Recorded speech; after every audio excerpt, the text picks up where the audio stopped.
ശക്തിയും കൃപകളും കർത്താവെ ഞങ്ങളുടെ ജീവിതത്തിൽ വെളിപ്പെടുവാൻ തക്കവണ്ണം ഇടയാവണമെന്ന് പ്രാർത്ഥിക്കുന്നു.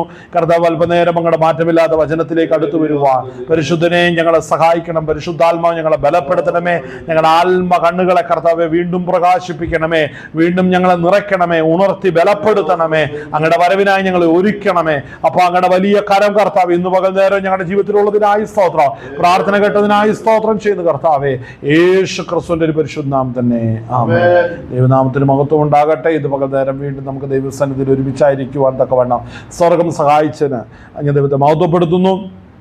നമ്മുടെ ജീവിതത്തിൽ ലഭിക്കുന്ന എല്ലാ അവസരങ്ങളും നമ്മൾ ദൈവസന്നിധിയിൽ സ്തോത്രത്തോടെ നന്ദിയോടെ നമ്മൾ ദൈവപാദപീഠത്തിലായിരിക്കുവാനൊക്കെയും കർത്താവ് നമ്മളെ സഹായിക്കുന്നുവല്ലോ. പലവിധമായ പ്രയാസങ്ങൾ ജീവിതത്തിൽ വരുമ്പോഴും നമ്മളുടെ കർത്താവ് നമുക്ക് അനുകൂലമായിട്ടുണ്ട്. ആമേൻ. പലരും നമ്മളുടെ ജീവിതത്തിൽ നിന്ന് അകന്നു പോകുമ്പോഴും പലരും നമ്മളെ കണ്ടില്ലെന്ന് കണ്ട് മാറുമ്പോഴൊക്കെയും മനസ്സിലാക്കിക്കോണം നമ്മുടെ ദൈവത്തിന് നമ്മളെക്കുറിച്ചൊരു പദ്ധതിയുണ്ട്. ആമേൻ. അപ്പോൾ നമ്മുടെ കർത്താവിന് നമ്മെക്കുറിച്ചുള്ള പദ്ധതി എന്ന് പറയുന്നത് വിശാലമായിട്ടുള്ള പദ്ധതി തന്നെയാണ്. ഒരിക്കലും ചെറിയൊരു കാര്യമല്ല. വലിയതും വിശാലവും ഉന്നതവുമായ പദ്ധതികളാണ് നമ്മുടെ കർത്താവിന് നമ്മുടെ ജീവിതത്തെക്കുറിച്ച് ഉള്ളത് എന്ന് പറയുമ്പോൾ മറന്നു പോകരുത്. ഇന്ന് പകൽ നേരം കർത്താവ് നിങ്ങളെ ബലപ്പെടുത്തുമാറാകട്ടെ. അല്പനേരത്തെ ചിന്തയ്ക്കായിട്ട് ഇന്ന് പകൽ നേരം അല്പനേരമുള്ളല്ലോ നമ്മൾ ദിവസം നമുക്ക് ചില വചനങ്ങളെ ഗ്രഹിക്കുവാൻ ചിന്തിക്കുവാൻ ഇടയാകട്ടെ. എഫേസ്യ ലേഖനം 1-ാം അധ്യായം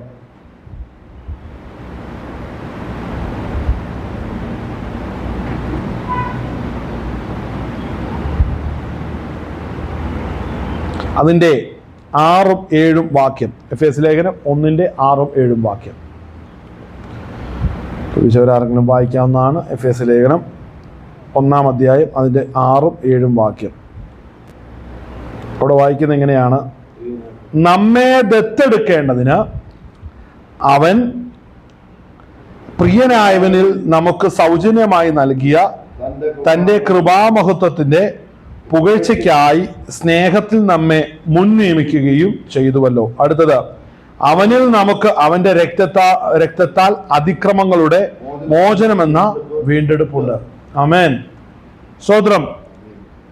അപ്പോസ്തലനായ പൗലോസ് താൻ ആത്മാവിൽ പ്രാപിച്ച വെളിപ്പാടുകൾ ക്രിസ്തുവിനെ കുറിച്ചും നമ്മുടെ വീണ്ടെടുപ്പിനെ കുറിച്ചും നമ്മുടെ മേലുള്ള തെരഞ്ഞെടുപ്പിനെ കുറിച്ചും അനാദി നിത്യതയിൽ പിതാവിന്റെ സന്നിധിയിൽ പുത്രൻ വസിക്കുമ്പോൾ തന്നെ സകലതും ശൂന്യമായിരിക്കുമ്പോൾ പിതാവായി ദൈവത്തിൽ വസിക്കുന്ന പുത്രനാകുന്ന ക്രിസ്തു പിതാവിന്റെ തിരുഹൃദയത്തിലെ ദൈവാലോചന എന്തെന്ന് അറിയുവാൻ ഇടയായി തീർന്നു. ഹല്ലേലൂയ. പുത്രൻ മുഖാന്തരം അനേക സഹോദരന്മാരെ ജനിപ്പിക്കുക, അവരെ തേജസ്സിലേക്ക് നടത്തുക, അവനെ പിതാവിന്റെ സന്നിധിയിൽ വെളിപ്പെടുത്തുക എന്നുള്ള വലിയ ദൗത്യ നിർവഹണത്തിന്റെ ഭാഗമായിട്ട് പുത്രനാകുന്ന യേശു ക്രിസ്തു കാലസമ്പൂർണതയിൽ ജഡത്തിൽ വെളിപ്പെട്ടു. ആമേൻ. ഹല്ലേലൂയ. സ്വർഗരാജ്യത്തിന്റെ മഹത്വം അത് വളരെ ശ്രേഷ്ഠമാണ്. സ്വർഗരാജ്യത്തിന്റെ ജ്ഞാനം അത് വളരെ ശ്രേഷ്ഠമാണ്. മനുഷ്യന്റെ ബുദ്ധിക്കോ മനുഷ്യന്റെ ആലോചനകൾക്കോ ഒന്നും ഗ്രഹിക്കുവാൻ കഴിയാത്തത്തോളം ഹല്ലേലൂയ ആകാശത്തിന് മീതെ ഹല്ലേലൂയ ഭൂമിക്ക് മീതെ ആകാശം ഉയർന്നിരിക്കുന്നത് പോലെ ദൈവത്തിന്റെ ആലോചനകൾ എപ്പോഴും മനുഷ്യന്റെ ചിന്തകൾക്ക് അപ്പുറമായി ഉന്നതമായി ഉയർന്നിരിക്കുന്നു എന്ന് ഞാൻ ഈ ആരംഭ നിമിഷത്തിൽ തന്നെ നിങ്ങളോട് അറിയിക്കുകയാണ്. ഹല്ലേലൂയ. സ്വന്തം നമ്മെ വിളിച്ച ദൈവത്തിന്റെ കാര്യപദ്ധതി എന്ന് പറഞ്ഞാൽ ഹല്ലേലൂയ നാം പാപത്തിൽ ജീവിച്ചൊരു കാലഘട്ടമുണ്ട്. എന്നാൽ ഇന്ന് കർത്താവിന്റെ കൃപയാൽ നാം ഓരോരുത്തരും രക്ഷിക്കപ്പെട്ട് പരിശുദ്ധാത്മാവിനെ പാനം ചെയ്ത് നാം അവന്റെ കൃപയിലായിരിക്കുകയാണ്. ജീവന്റെ വചനമാകുന്ന ദൈവത്തിന്റെ വചനം നമ്മുടെ ഹൃദയത്തിൽ സ്വർഗത്തിലെ ദൈവം പരിശുദ്ധാത്മാവിനാൽ എഴുതി നാം ആ വചനം വഹിക്കുന്ന ആത്മാവിന്റെ കൽപ്പലകളെ നമ്മുടെ ഹൃദയമെന്ന മാംസപ്പലകയിൽ നമ്മൾ വഹിക്കുന്നവരാണ്. ഹല്ലേലൂയ. നമ്മുടെ ഹൃദയമെന്ന മാംസപ്പലകയിലാണ് ദൈവത്തിന്റെ ആത്മാവിനാൽ വചനം എഴുതിയിരിക്കുന്നത്. ആമേൻ. ഹല്ലേലൂയ.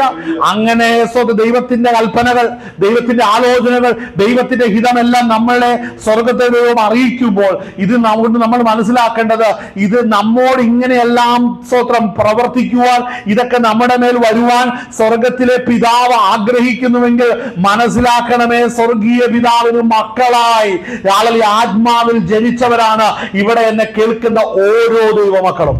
ആമേൻ, ഹല്ലേലൂയ. രക്ഷിക്കപ്പെട്ട ഓരോ ദൈവമക്കളും വീണ്ടും ജനനം പ്രാപിച്ചവരാണ്. നിങ്ങൾ ആത്മാവിൽ വീണ്ടും ജനനം പ്രാപിച്ചത് കൊണ്ടാണ് നാളിതുവരെ കാണാത്ത അതിശയകരമായ വഴികളും പദ്ധതികളും ഹല്ലേലൂയ ദൈവം നിങ്ങളുടെ കണ്ണിന്റെ മുമ്പിൽ വെളിപ്പെടുത്തി തരുന്നത്. അപ്പോൾ ദൈവത്തിന്റെ നീതി എത്രയോ ശ്രേഷ്ഠമാണ്. ഹല്ലേലൂയ. നമ്മെ വിളിച്ചത് എപ്പോഴാ? ഈ ഭൂമിക്ക് അടിസ്ഥാനം ഇട്ടപ്പോഴല്ല, അതിനു മുമ്പേ സ്വർഗത്തിലെ പിതാവ് നമ്മളെ വിളിച്ചു വേർതിരിച്ചിരിക്കുന്നതാണ്. നമ്മുടെ പേര് ചൊല്ലി വിളിച്ചിരിക്കുന്നതാണ്. ആമേൻ, ഹല്ലേലൂയ. നമ്മെ പേര് ചൊല്ലി വിളിച്ചിരിക്കുന്നതാണ്. ആ കർത്താവാണ് നാം സേവിക്കുന്നത്, നമ്മുടെ കർത്താവായ യേശു കർത്താവ്. കാരണം പുത്രനാകുന്ന ക്രിസ്തു ഹല്ലേലൂയ ദൈവത്തിന്റെ ഹല്ലേലൂയ പൂർണ്ണത ജഡത്തിൽ വെളിപ്പെടുത്തിയത് ക്രിസ്തുവിലാണ്. ആമേൻ. നാം എങ്ങനെയാണ് ജീവനുള്ള ദൈവത്തെ അറിഞ്ഞത്? പിതാവായ ദൈവത്തെ കുറിച്ച് ദൈവപുത്രൻ ജഡത്തിൽ വെളിപ്പെട്ട ഈ ഭൂമിയിൽ സ്തോത്രം ഹല്ലേലൂയ മാനവരാശിയോട് അറിയിച്ചത് കൊണ്ടാണ് സ്വർഗത്തിൽ നമ്മളെ സ്നേഹിക്കുന്ന ഒരു പിതാവുണ്ടെന്ന് നമ്മൾ അറിഞ്ഞത്. ആമേൻ, ഹല്ലേലൂയ. അത് നമുക്ക് വിശ്വസിക്കാൻ കാരണമാകുവാൻ നമ്മുടെ ഹൃദയങ്ങളെ സജ്ജമാക്കിയത് പരിശുദ്ധാത്മാവാണ്. നമ്മുടെ ഹൃദയത്തിൽ പരിശുദ്ധാത്മാവെന്ന കാര്യസ്ഥൻ വന്നു കഴിഞ്ഞപ്പോൾ മക്കൾ ഭാരപ്പെടാതെ, മക്കൾ അധൈര്യപ്പെടാതെ, കലങ്ങിപ്പോകാതെ അവരെ ഉറപ്പിക്കേണ്ടതിന് പരിശുദ്ധാത്മാവ് നമ്മുടെ ഹൃദയങ്ങളിൽ വസിക്കുക നിമിത്തമാണ് നാം ഇന്ന് പകൽനേരം ഈ കൃപയിൽ നിലനിൽക്കുവാൻ കാരണമായിരിക്കുന്നത്. ഇത് പ്രവൃത്തിയാലല്ല, ഇത് കൃപയാലാണ്. പ്രവൃത്തികൾ കൊണ്ട് കാര്യമില്ലെന്ന് മനസ്സിലാക്കണം. അതുകൊണ്ട് ഈ കൃപയിലേക്ക് നാം വന്നത് അവൻ നമ്മോട് ചെയ്ത അവന്റെ കരുണ നിമിത്തമാണ് നമ്മൾ ക്രിസ്തുവിന്റെ കൃപയിലേക്ക് പ്രവേശിച്ചിരിക്കുന്നത്. അപ്പോൾ നമ്മെ ആ കൃപയിലേക്ക് നടത്തുന്ന കാര്യങ്ങളെ കുറിച്ച് നമ്മൾ പലപ്പോഴും ചിന്തിച്ചിട്ടുള്ള കാര്യമാണ്. പ്രായലേഖനം വളരെ വ്യക്തമായി വെളിപ്പെടുത്തുന്നതാണ്. സഹോദരന്മാർ ഹല്ലേലൂയ ജഡരക്തങ്ങളോട് കൂടിയവരാകുകൊണ്ട് ഹല്ലേലൂയ ദൈവപുത്രനും അവരെ പോലെ ജഡരക്തങ്ങളോട് കൂടിയവരായി വെളിപ്പെട്ടു. പുത്രനാകുന്ന യേശു ക്രിസ്തു നമ്മെ വീണ്ടെടുക്കേണ്ടതിന് വേണ്ടി ജഡത്തിൽ വെളിപ്പെടുകയാണ് ചെയ്തത്. അപ്പോൾ പുത്രനാകുന്ന യേശു കർത്താവ് നമ്മെ വീണ്ടെടുക്കേണ്ടതിന് വേണ്ടി ജഡത്തിൽ വെളിപ്പെട്ടു. പുത്രനാകുന്ന യേശു കർത്താവ് നമ്മളെ സ്നേഹിക്കുക നിമിത്തം പിതാവിന്റെ തിരുഹൃദയത്തിലെ ആലോചന നമുക്ക് വെളിപ്പെടുത്തി തരുവാൻ ഇടയായി തീർന്നു. ആമേൻ, ഹല്ലേലൂയ. കർത്താവായ യേശു ക്രിസ്തു ആദ്യ ഭൂമിയിലേക്ക് വന്നപ്പോൾ പിതാവിന്റെ ആലോചന പ്രകാരം നമ്മളുടെ വീണ്ടെടുപ്പ് സാധ്യമാകുവാൻ, നമ്മുടെ പാപത്തിന്റെ ശിക്ഷയാകുന്ന മരണശിക്ഷ നമുക്ക് പകരക്കാരനായി പിതാവിന്റെ സന്നിധിയിൽ ക്രിസ്തു ഏറ്റെടുത്ത് അവൻ കാൽവറിയിൽ മരിച്ചതുകൊണ്ട് നാം പാപത്തിൽ നിന്നും മരണത്തിൽ നിന്നും മോചനം പ്രാപിച്ചവരായി തീർന്നു. കരങ്ങളെടുത്ത് മഹത്വപ്പെടുത്തിയാട്ടെ. ഹല്ലേലൂയ.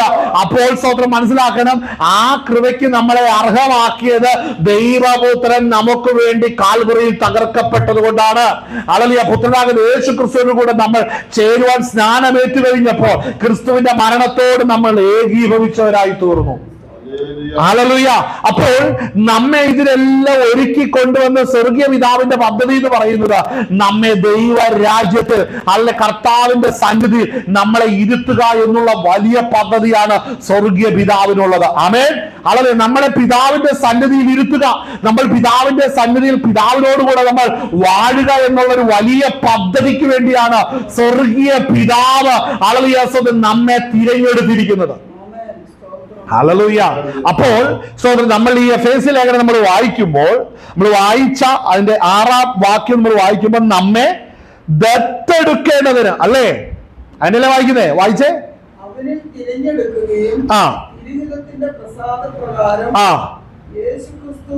കണ്ട, യേശു ക്രിസ്തു മുഖാന്തരം കണ്ട നമ്മളെ ദത്തെടുത്തിരിക്കുകയാണ്. ആമേൻ, ഹല്ലേലൂയ. നമ്മൾ ജഡപ്രകാരം പറഞ്ഞാൽ പാപത്തിൽ ജനിച്ചവരാ. ഒരിക്കലും ദൈവഭവനത്തിൽ വരുവോ? നമ്മളുടെ പാപപ്രകൃതി നിമിത്തം നമ്മൾ ദൈവരാജ്യത്തിൽ അവകാശമാവുമോ? അനീതിയിലും തിന്മയിലും വഷളത്തരത്തിലും പാപത്തിലും മുഴുകിയിരുന്ന നമ്മളിലെ കറകളെ കഴുകിക്കളഞ്ഞ് യേശു രക്തത്തെ നമ്മളെ കഴുകി വെടിപ്പാക്കി കർത്താവിന്റെ മക്കളെന്ന അവകാശം നമുക്ക് എന്തെങ്കിലും അർഹതയുണ്ടായിരുന്നോ? ഹല്ലേലൂയ. ഒരർഹതയില്ലായിരുന്നു. ഹല്ലേലൂയ. നാം അർഹതയില്ലാതിരിക്കുമ്പോൾ ഹല്ലേലൂയ സ്വർഗീയ പിതാവിന്റെ കൽപ്പന പ്രകാരം നമ്മളുടെ കുറവുകളെ നീക്കേണ്ടതിന്, നമ്മളുടെ ശൂന്യതകളെ നീക്കേണ്ടതിന്, അല്ലെങ്കിൽ നമ്മളുടെ മേൽ കിടന്ന ആരോപണങ്ങളും വിരോധവും പ്രതികൂലവുമായിരുന്ന കൈയെഴുത്തുകളും, ഹല്ലേലൂയ ഹല്ലേലൂയ, മനസ്സിലാക്കണം, നമുക്ക് വിരോധവും പ്രതികൂലവുമായിരുന്ന കൈയെഴുത്തുണ്ട്. അത് മായിച്ചത് യേശുവിന്റെ രക്തത്താലാണ്. ഹല്ലേലൂയ, മനസ്സിലാക്കണമേ, നമുക്ക് വിരോധമായിരുന്ന കൈയെഴുത്തുകൾ കൊണ്ട് നമ്മൾ ജീവിച്ചു മരിച്ചിരുന്നെങ്കിൽ അല്ലെങ്കിൽ നമ്മൾ നിത്യ നരകത്തിൽ ചെല്ലുമായിരുന്നു, നിത്യനാശത്തിൽ ചെന്ന് വീഴുമായിരുന്നു. ഈ ലോകത്തിലല്ല നാശം, മരണ ശരീരം വിട്ട് നമ്മളുടെ ആത്മാവ് ഹല്ലേലൂയ സ്തോത്രം ഹല്ലേലൂയ പുറത്തു വരുമ്പോൾ ഹല്ലേലൂയ ആത്മാവ് രക്ഷിക്കപ്പെടാത്തതാണെങ്കിൽ അതിന് നിത്യ നരകമാണ് വിധിക്കപ്പെട്ടിരിക്കുന്നത്. എന്നാൽ മനസ്സിലാക്കണം, ഈ ആയുസ്സിൽ തന്നെ ബുദ്ധിമാന്മാരായി തീർന്ന് നമ്മൾ ഓരോരുത്തരും ഹല്ലേലൂയ കർത്താവിൽ വിശ്വസിച്ച് നമ്മുടെ പാപങ്ങളെ ഏറ്റുപറഞ്ഞ് ക്രിസ്തുവിനോടുകൂടെ നമ്മൾ വീട്ടുജനനം പ്രാപിച്ചപ്പോൾ പരിശുദ്ധാത്മാവെന്ന വാഗ്ദത്തം നമ്മുടെ ഹൃദയത്തിൽ നൽകിയപ്പോൾ നമുക്ക് മനസ്സിലായി, നമ്മുടെ പാപങ്ങളെ നമ്മളിൽ നിന്ന് കഴുകി കളഞ്ഞ ഒരു ദൈവം സ്വർഗത്തിലുണ്ട്. ആമേൻ. നമ്മുടെ പാപങ്ങളെ കഴുകിക്കളഞ്ഞൊരു ദൈവം നമുക്ക് സ്വർഗത്തിലുണ്ട്. ഹല്ലേലൂയ. മൃഗത്തിന്റെ രക്തത്തിലോ മറ്റുള്ള യാതൊരു മനുഷ്യന്റെ രക്തത്തിലോ കഴിയാത്തതാണ് ദൈവപുത്രന്റെ രക്തത്തിലൂടെ സാധിപ്പിച്ചത് എന്ന് നമ്മൾ ആരും മനസ്സിൽ നിന്ന് ഒരു നിമിഷം പോലും മറന്നു പോകരുത്. കാരണം ദൈവപുത്രന്റെ ശരീരയാഗത്താൽ പാപം അല്പം പോലും അറിയാത്തവരാകുന്ന ക്രിസ്തുയേശു നിഷ്കളങ്ക രക്തം നമുക്ക് വേണ്ടി ഊറ്റി, അല്ലേ? യേശുവിന്റെ രക്തത്തിന്റെ മഹത്വം അതാണ്. നമ്മൾ അതുകൊണ്ട് യേശുവിന്റെ രക്തത്തിൽ ആശ്രയിക്കണം. യേശുവിന്റെ രക്തത്തിൽ ആശ്രയിക്കണം. എങ്ങനെ ആശ്രയിക്കുന്നത്? എവിടെയെങ്കിലും നിങ്ങളെ പിടിക്കാൻ വല്ലതും ഉണ്ടോ? പിന്നെ എവിടെ ആശ്രയിക്കുന്നത്? ഹല്ലേലൂയ. യേശുവിന്റെ രക്തം, അവന്റെ മഹത്വം പരിശുദ്ധാത്മാവ് നമ്മുടെ ഹൃദയങ്ങൾക്ക് വെളിപ്പെടുത്തുമ്പോൾ വിശ്വാസത്തോടുകൂടെ നമ്മൾ അത് ഏറ്റുപറയുവാനിടയാകണം. ആ മഹത്വം നമ്മുടെ വായിൽ കൊണ്ട് ഏറ്റുപറയുമ്പോൾ പരിശുദ്ധാത്മാവ് യേശുവിന്റെ രക്തത്തിന്റെ മഹത്വം ഹൃദയത്തിൽ വിശ്വാസമായി വെളിപ്പെടുത്തുമ്പോൾ അത് നമ്മുടെ വായ കൊണ്ട് ഏറ്റുപറയുമ്പോൾ നമ്മൾ രക്ഷിക്കപ്പെട്ടുകൊണ്ടിരിക്കുന്നു. ഹല്ലേലൂയ. സഹോദരൻ വായിച്ചാട്ടെ. അവൻ പ്രിയനായവനിൽ നമുക്ക് സൗജന്യമായി നൽകിയ തന്റെ കൃപാമഹത്വത്തിന്റെ പുകഴ്ചയ്ക്കായി സ്നേഹത്തിൽ നമ്മെ മുൻ നിയമിക്കുകയും ചെയ്തുവല്ലോ. ആമേൻ. സഹോദരൻ, നമ്മെ എന്ത് ചെയ്തു? അവിടെ വായിക്കുന്ന അവൻ നമ്മെ ദത്തെടുക്കേണ്ടത് അവൻ പ്രിയനായവനിൽ നമുക്ക് സൗജന്യമായി നൽകിയ തന്റെ കൃപാമഹത്വത്തിന്റെ പുകഴ്ചയ്ക്കായി സ്നേഹത്തിൽ നമ്മെ മുൻ നിയമിക്കുകയും ചെയ്തു. മനസ്സിലാക്കണം, നാം പാപ സ്വഭാവമുള്ളവരായിരുന്ന നമ്മെ രക്ഷിച്ചു കഴിഞ്ഞപ്പോൾ സ്നേഹസ്വരൂപനാകുന്ന ക്രിസ്തുവിന്റെ ഹല്ലേലൂയ മഹത്വം നമ്മൾ വർണ്ണിക്കുവാൻ തക്കവണ്ണം നമ്മളിലെ അകൃത്യങ്ങളെല്ലാം മായപ്പെട്ടു യേശുവിന്റെ രക്തത്താൽ. യേശുവിന്റെ രക്തം ചെയ്തത് നിന്നെ വെടിപ്പാക്കി ശുദ്ധീകരിച്ചു. നിനക്ക് നിർമ്മല മനസാക്ഷി തന്നു. ഹല്ലേലൂയ. നീ കുറ്റമുള്ള മനസാക്ഷിയായിരുന്നു നിന്റെ, അല്ലേ? എപ്പോഴും നിന്നെ കുറ്റപ്പെടുത്തുന്നതിന് മനസാക്ഷിക്ക് തുല്യമായിരുന്നു. എവിടെ ചില എന്ത് ചെയ്താലും നിന്റെ മനസാക്ഷി നിന്നെ കുറ്റപ്പെടുത്തിക്കൊണ്ടിരുന്നു. എന്നാൽ ഇന്ന് കുറ്റപ്പെടുത്തുന്ന മനസാക്ഷി നിന്നെ കുറ്റപ്പെടുത്തുന്നില്ല. കാരണം നിന്റെ മേൽ നിന്നിരുന്ന കുറ്റാരോപങ്ങളെല്ലാം കാൽവറിയിൽ ഊറ്റപ്പെട്ട യേശുവിന്റെ രക്തത്താൽ കഴുകി നിന്നിൽ നിന്ന് മായപ്പെട്ടു. നിന്നിൽ നിന്ന് വിശുദ്ധീകരിച്ചത് കുഞ്ഞാടിന്റെ വിലയേറിയ രക്തത്താലാണ്. മനസ്സിലാകുന്നുണ്ടോ? അപ്പോൾ കർത്താവായ യേശു ക്രിസ്തു നമ്മളെ ദത്തെടുക്കുകയാണ്. സൗജന്യമാണ്. മനസ്സിലാക്കണമേ, നിനക്ക് സൗജന്യമായി കിട്ടുന്നതെല്ലാം അതല്ലേ നിനക്ക് സൗജന്യമാണ്. ഇത് നിന്റെ അവകാശമല്ലെന്ന് മനസ്സിലാക്കിക്കോണം. ഇത് ദാനവ. സൗജന്യമായി കിട്ടുന്നതൊക്കെ ദാനവ, നിന്റെ അവകാശമല്ല. മനസ്സിലാക്കണം. എനിക്ക് അവകാശം മനസ്സിലാക്കണം. ഒരിക്കലും അവകാശപ്പെടുവാനില്ലാതെ പാപനിമിത്തം ഞാൻ സ്വന്തം പാളയത്തിന് പുറത്തു കിടന്ന എന്നെ രക്ഷിക്കേണ്ടതിന് പാളയം വിട്ട് പുറത്തു വന്ന പുത്രനാകുന്ന യേശു ക്രിസ്തു പാളയത്തിന് പുറത്തു വെച്ച് എനിക്ക് നിനക്കും വേണ്ടി കഷ്ടം അനുഭവിച്ചെങ്കിൽ ഹല്ലേലൂയ. പുത്രനാകുന്ന യേശു കർത്താവ് കാൽവറിയിൽ തകർക്കപ്പെട്ടു. അവൻ പാളയത്ത് പുറത്ത് തവച്ച് തകർക്കപ്പെട്ടപ്പോൾ പാളയത്ത് പുറത്തുള്ളവരെ വീണ്ടെടുക്കേണ്ടതിന്, അവന്റെ കണ്ണുനീരിനെ ഓർക്കേണ്ടതിന് വേണ്ടി നിനക്ക് സൗജന്യമായി പാളയത്തിന് പുറത്ത് കിടക്കുന്നവര് സൗജന്യമായി രക്ഷ പ്രാപിക്കുവാൻ തക്കവണ്ണം സ്വർഗത്തിലെ ദൈവം ഒരുക്കിയ അവസരപ്രകാരം ദൈവകൃപയിലേക്ക് പ്രവേശിച്ചവരെ നിങ്ങളെ ഓർത്ത് ഞാൻ ദൈവത്തെ മഹത്വപ്പെടുത്തുകയാണ്. ഹല്ലേലൂയ. ഇത്രത്തോളം ദൈവത്തിന്റെ മഹത്വം നമ്മുടെ ജീവിതത്തിൽ വെളിപ്പെടുകയാണ്. ഇത്ര വലിയൊരു രക്ഷ, ഇത്ര വലിയ രക്ഷ. ആമേൻ. ഇത്ര വലിയ രക്ഷ. ആമേൻ. ചെറിയ കാര്യമല്ല ഇത് വലിയ രക്ഷയാണ്. നമ്മൾ പലപ്പോഴും നമ്മൾ ആരാന്ന് മറന്നു പോകുന്നത്, നമ്മെ വിലക്ക് മേടിച്ചവൻ എങ്ങനെ നമ്മളെ വിലക്ക് മേടിച്ചു എന്ന് മറന്നു പോയതുകൊണ്ട് നമ്മൾ ആരാന്ന് നമ്മൾ മറന്നു പോകുന്നത്. അതുകൊണ്ടാണ് ചിലപ്പോൾ ശ്രദ്ധിച്ചിട്ടില്ലേ, പെട്ടെന്ന് ദേഷ്യം, വലിച്ചേറ്, ബഹളം, ആളല് തുള്ളല്, ചാട്ടം എല്ലാം വരുന്നത് മറന്നു പോകുന്നു. എടാ, നിനക്ക് സൗജന്യമായിട്ട് കിട്ടിയതാ, നീ അവകാശം കിട്ടിയതുപോലെ സംസാരിക്കരുത്. ഇത് കൃപയാണത്. ആമേൻ. അപ്പോൾ കൃപയാലുള്ള വിശ്വാസം മൂലം രക്ഷിക്കപ്പെട്ടിരിക്കുന്നത്. അതിന് നിന്റെ കാഴ്ചയോ ആരോഗ്യമോ സംസാര ശൈലിയോ വിദ്യാഭ്യാസ യോഗ്യമോ കുടുംബമോ ഒന്നും ഇവിടെ ഇങ്ങോട്ട് കൊണ്ടുവരണ്ടെന്ന് അല്ലേ? അങ്ങനെയല്ലേ മനസ്സിലാക്കേണ്ടത്? ഹല്ലേലൂയ. അപ്പോ നമ്മളവിടെ മനസ്സിലാക്കണം, നമ്മളെ ദത്തെടുത്ത ഒരുവൻ സ്വർഗത്തിലുണ്ട്. പുത്രൻ മുഖാന്തരമാണ്. മനസ്സിലാക്കണം, ഇവൻ എന്റെ പ്രിയപുത്രൻ, ഇവനിൽ ഞാൻ പ്രസാദിച്ചിരിക്കുന്നു. അപ്പോൾ മനസ്സിലാക്കണം, നാം കൃപ മുഖാന്തരം നമ്മൾ പിതാവിന്റെ ഭവനത്തിൽ വരുമ്പോൾ പാപം അറിയാത്ത, പാപം ചെയ്യാത്ത പ്രിയപുത്രനാകുന്ന ക്രിസ്തു പിതാവിന്റെ മടിയിൽ ഇരിപ്പുണ്ട്. അപ്പോൾ പിതാവിന്റെ അടുക്കിലേക്ക് എനിക്ക് ചെല്ലണമെന്നുണ്ടെങ്കിൽ എന്നെ പിതാവിലേക്ക് അടുപ്പിച്ച ഒരുവന്റെ ശരീരയാഗം അവിടെ നിൽക്കുന്നുണ്ട്, കർത്താവായ യേശു ക്രിസ്തു. അവനെ കൂടാതെ നിനക്ക് പിതാവിന്റെ അടുക്കിലേക്ക് ചെല്ലാൻ കഴിയില്ല. കാരണം ഞാൻ പാപിയാണെന്ന് മറക്കുന്നവൻ മാത്രമേ അത് പറയത്തുള്ളൂ. ജന്മപാപം മറന്നു പോകുന്നവരെ അത് പറയാൻ കഴിയത്തുള്ളൂ. ആദാമിക പാപം മറന്നു പോകുന്നവരെ ഞാൻ പിതാവിന്റെ അടുക്കൽ ചെല്ലുമെന്ന് പറയത്തുള്ളൂ. കാര്യം, നീ ജന്മനാ പാപം ചെയ്ത് നിന്റെ ഉള്ളിലെ പ്രകൃതങ്ങൾ പാപത്തിൽ വിധേയപ്പെട്ട് കിടക്കുമ്പോഴും അതിന് പരിഹാരം വരുത്തിയ ക്രിസ്തു നിന്റെ മുമ്പിൽ വരച്ചു കാട്ടിയിരിക്കേ. നിന്റെ കണ്ണിൽ ഈ വിധത്തിലുള്ള ക്ഷുദ്രമായി തീർന്നത് നിന്റെ പാപചിന്തകളാണെങ്കിൽ ഇന്ന് പകലിടയില് ഏതാവികാരത്തെയും നീക്കിക്കളയുക.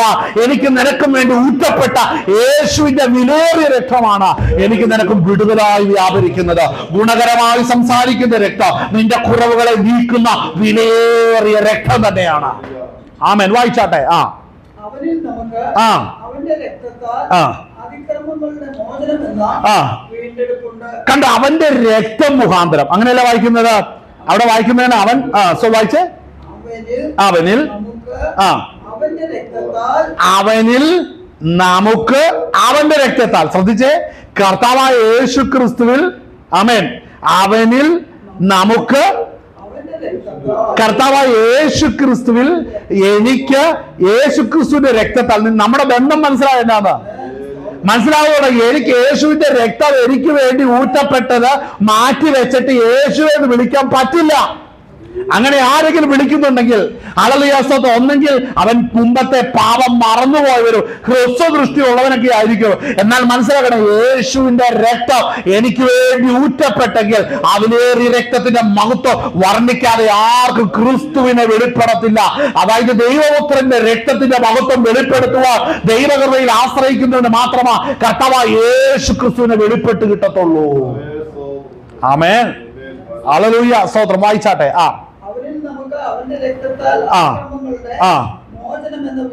അതിക്രമങ്ങളുടെ മോചനം എന്ന വീണ്ടെടുപ്പ്. എന്റെ പാപം എന്നിൽ നിന്നും ആയുന്നതാണ് വീണ്ടെടുപ്പ്.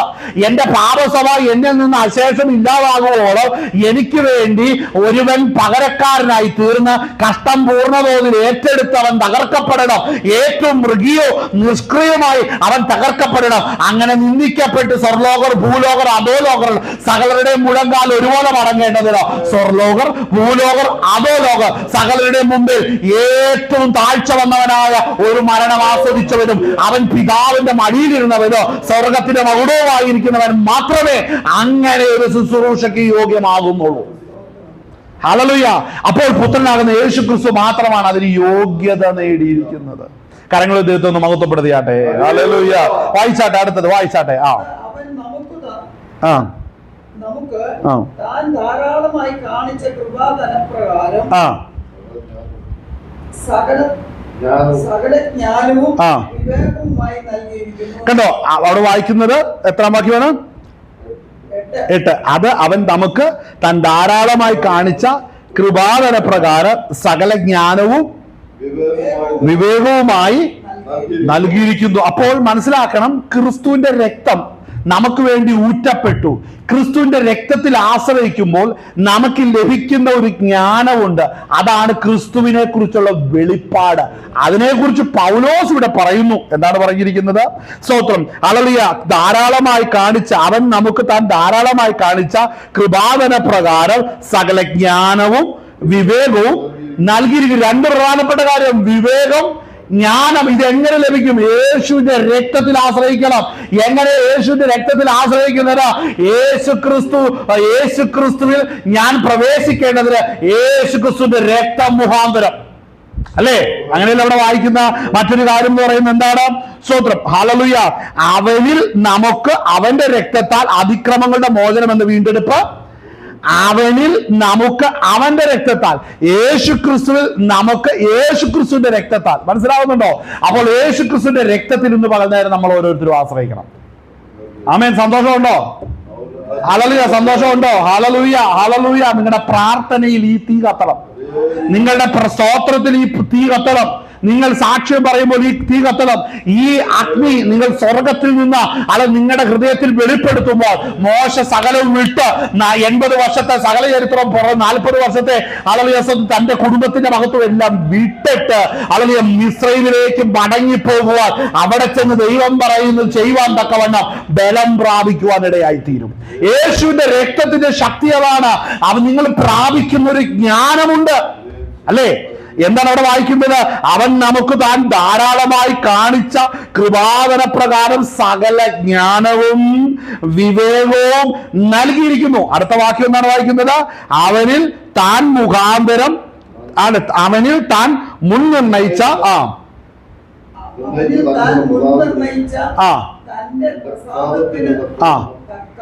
തക്കവണ്ണം അവൻ നമ്മോട് അത് സ്വർഗ്ഗത്തിലും ഭൂമിയിലുമുള്ളത് എല്ലാം പിന്നെയും ഒന്നായി ചേർക്കുക എന്നിങ്ങനെ കാലസമ്പൂർണ്ണതയിലെ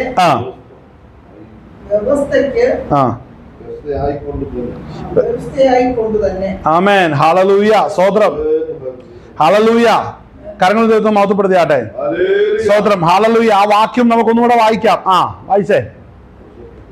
അത് സ്വർഗ്ഗത്തിലും ഭൂമിയിലുമുള്ളത് എല്ലാം പിന്നെയും ക്രിസ്തുവിൽ ഒന്നായി ചേർക്കുക എന്നിങ്ങനെ കാലസമ്പൂർണ്ണതയിലെ വ്യവസ്ഥയ്ക്കായിക്കൊണ്ട് തന്നെ. സ്തോത്രം. അപ്പോ സ്വർഗത്തിലും ഭൂമിയിലും ക്രിസ്തു മുഖാന്തരം ഉളവാക്കപ്പെട്ട സകലതും ഇന്ന് സ്തോത്രം കർത്താവിന് കീഴ്പ്പെട്ടതായിട്ട് കാണുന്നില്ല. ആരാ പറഞ്ഞത്? പൗലോസ് തന്നെയാ പറയുന്നത്, അല്ലേ? നമ്മൾ റോമാലേഖനം അതിന്റെ 8-ാം അധ്യായം നമ്മൾ വായിക്കുമ്പോ, ഹല്ലേലൂയ, റോമാലേഖനം അതിന്റെ 8-ാം അധ്യായം, ഹല്ലേലൂയ,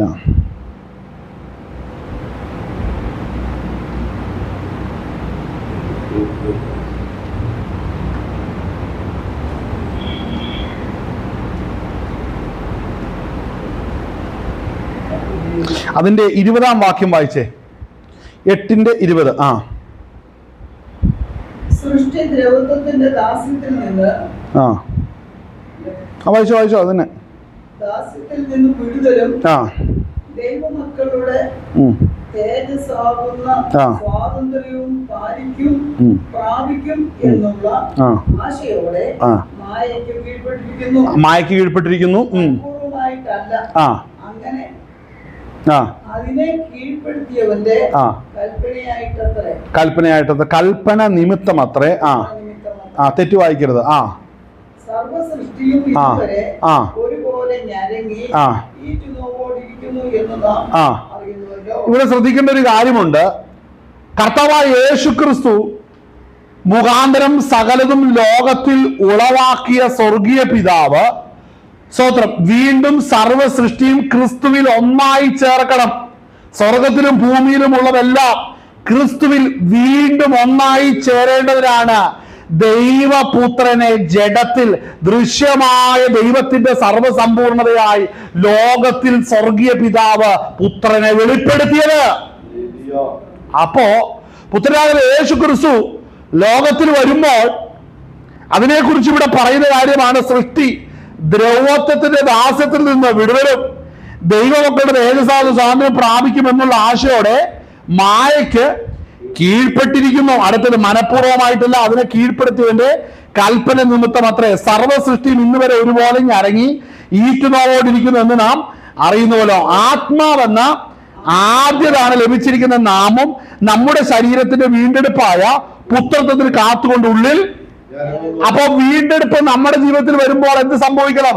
നമ്മുടെ രൂപാന്തര ശരീരം നമ്മൾ പ്രാപിക്കേണ്ടതിന് പരിശുദ്ധാത്മാവിൽ നമ്മളിൽ ഞരങ്ങുന്നു എന്ന് റോമാലേഖനത്തിൽ ഇവിടെ പൗലോസിതാ പറയുന്നു. നമ്മുടെ വീണ്ടെടുപ്പിന് വേണ്ടി പരിശുദ്ധാത്മാവ് നമ്മളിൽ ഞരങ്ങിക്കൊണ്ടിരിക്കുകയാണ്. ഹല്ലേലൂയ, സ്തോത്രം. നമ്മെ തേജസ്കരണത്തിലേക്ക് എത്തിക്കുവാൻ, വീണ്ടും ക്രിസ്തുവിൽ ഒന്നായി തീരുവാൻ നമ്മൾ ജഡത്തിൽ വെളിപ്പെട്ടെങ്കിൽ ഇനി ആത്മാവിൽ ജനനം പ്രാപിച്ചെങ്കിൽ നമ്മൾ ആത്മശരീരത്തിൽ ഇനി വെളിപ്പെടാൻ പോവുകയാണ്. ഹല്ലേലൂയ, നമ്മൾ ജഡത്തിൽ വെളിപ്പെട്ടു. അടുത്ത ദിവസം നമ്മൾ വീണ്ടും ആത്മാവിൽ വീണ്ടും ജനനം പ്രാപിച്ചു. ഹല്ലേലൂയ, അപ്പോഴും നമ്മുടെ മർത്യ ശരീരത്തിന് മാറ്റം വന്നില്ല. ഇനി നമ്മുടെ മർത്യ ശരീരം നമ്മൾ ആത്മശരീരം പ്രാപിക്കുവാൻ, രൂപാന്തര ശരീരം പ്രാപിക്കുവാൻ തക്കവണ്ണം ദൈവപുത്രന്മാരുടെ വീണ്ടെടുപ്പിന് വേണ്ടി സർവ്വ സൃഷ്ടിയും ഈറ്റുതോടുകൂടിയിരിക്കുന്നു.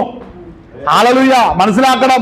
ദൈവമക്കൾ ഓരോരുത്തരും രൂപാന്തരം പ്രാപിക്കുന്നതിന് വേണ്ടി ഈ സർവ്വ സൃഷ്ടികളും സകല ഗാലക്സികളും സകല ഗ്രഹങ്ങളും ഈ ഭൂമി ഉൾപ്പെടെ നോക്കിയിരിക്കുകയാണ്.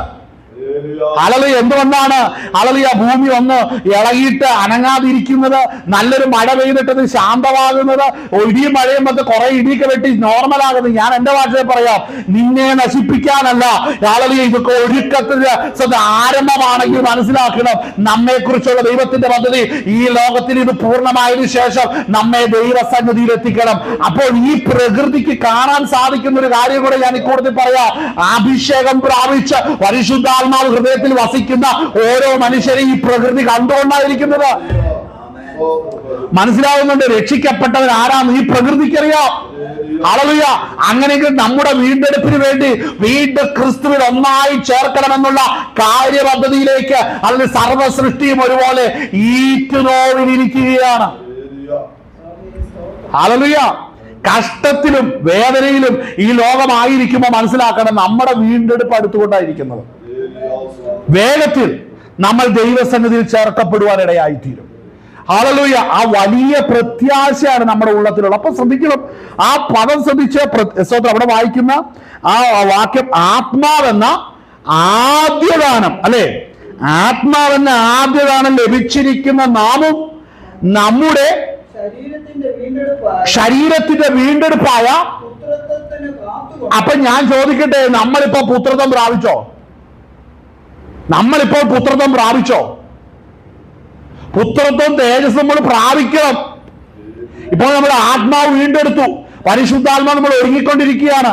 നമ്മുടെ ശരീരത്തിന്റെ വീണ്ടെടുപ്പ് പൂർണ്ണമാകുമ്പോഴാണ് നമ്മൾ ദൈവത്തിന്റെ പുത്രന്മാരായി വാസ്തവമായി തീരുന്നത്. നമ്മൾ ലോകത്തിലായിരിക്കുമ്പോൾ കർത്താവിന്റെ മക്കളാണെന്ന് പറയണം, തീർച്ചയായും പറയണം. കാര്യം നമ്മളിൽ പകർന്നിരിക്കുന്ന പരിശുദ്ധാത്മാവിന്റെ അഭിഷേകം നമ്മെ അതിനായിട്ട് ഒരുക്കിക്കൊണ്ടിരിക്കുകയാണ്. നാം പറയുന്നത് വ്യാജമല്ല, കാരണം നാം ഇനി രൂപാന്തര ശരീരം പ്രാപിക്കും. അവർ ആ വലിയ പ്രത്യാശയിലാണ് നമ്മൾ ആയിരിക്കുന്നത്. ഈ ദ്രവത്വമുള്ളത് അദ്രവത്വത്തെ പ്രാപിക്കുന്ന ഒരു നാൾ അടുത്തു വരുന്നുണ്ട്. അവരെ അത് പരിശുദ്ധാത്മാവിന് നമ്മളെ സ്വർഗം ഒരുക്കിക്കൊണ്ടാണ് ഇരിക്കുന്നത്.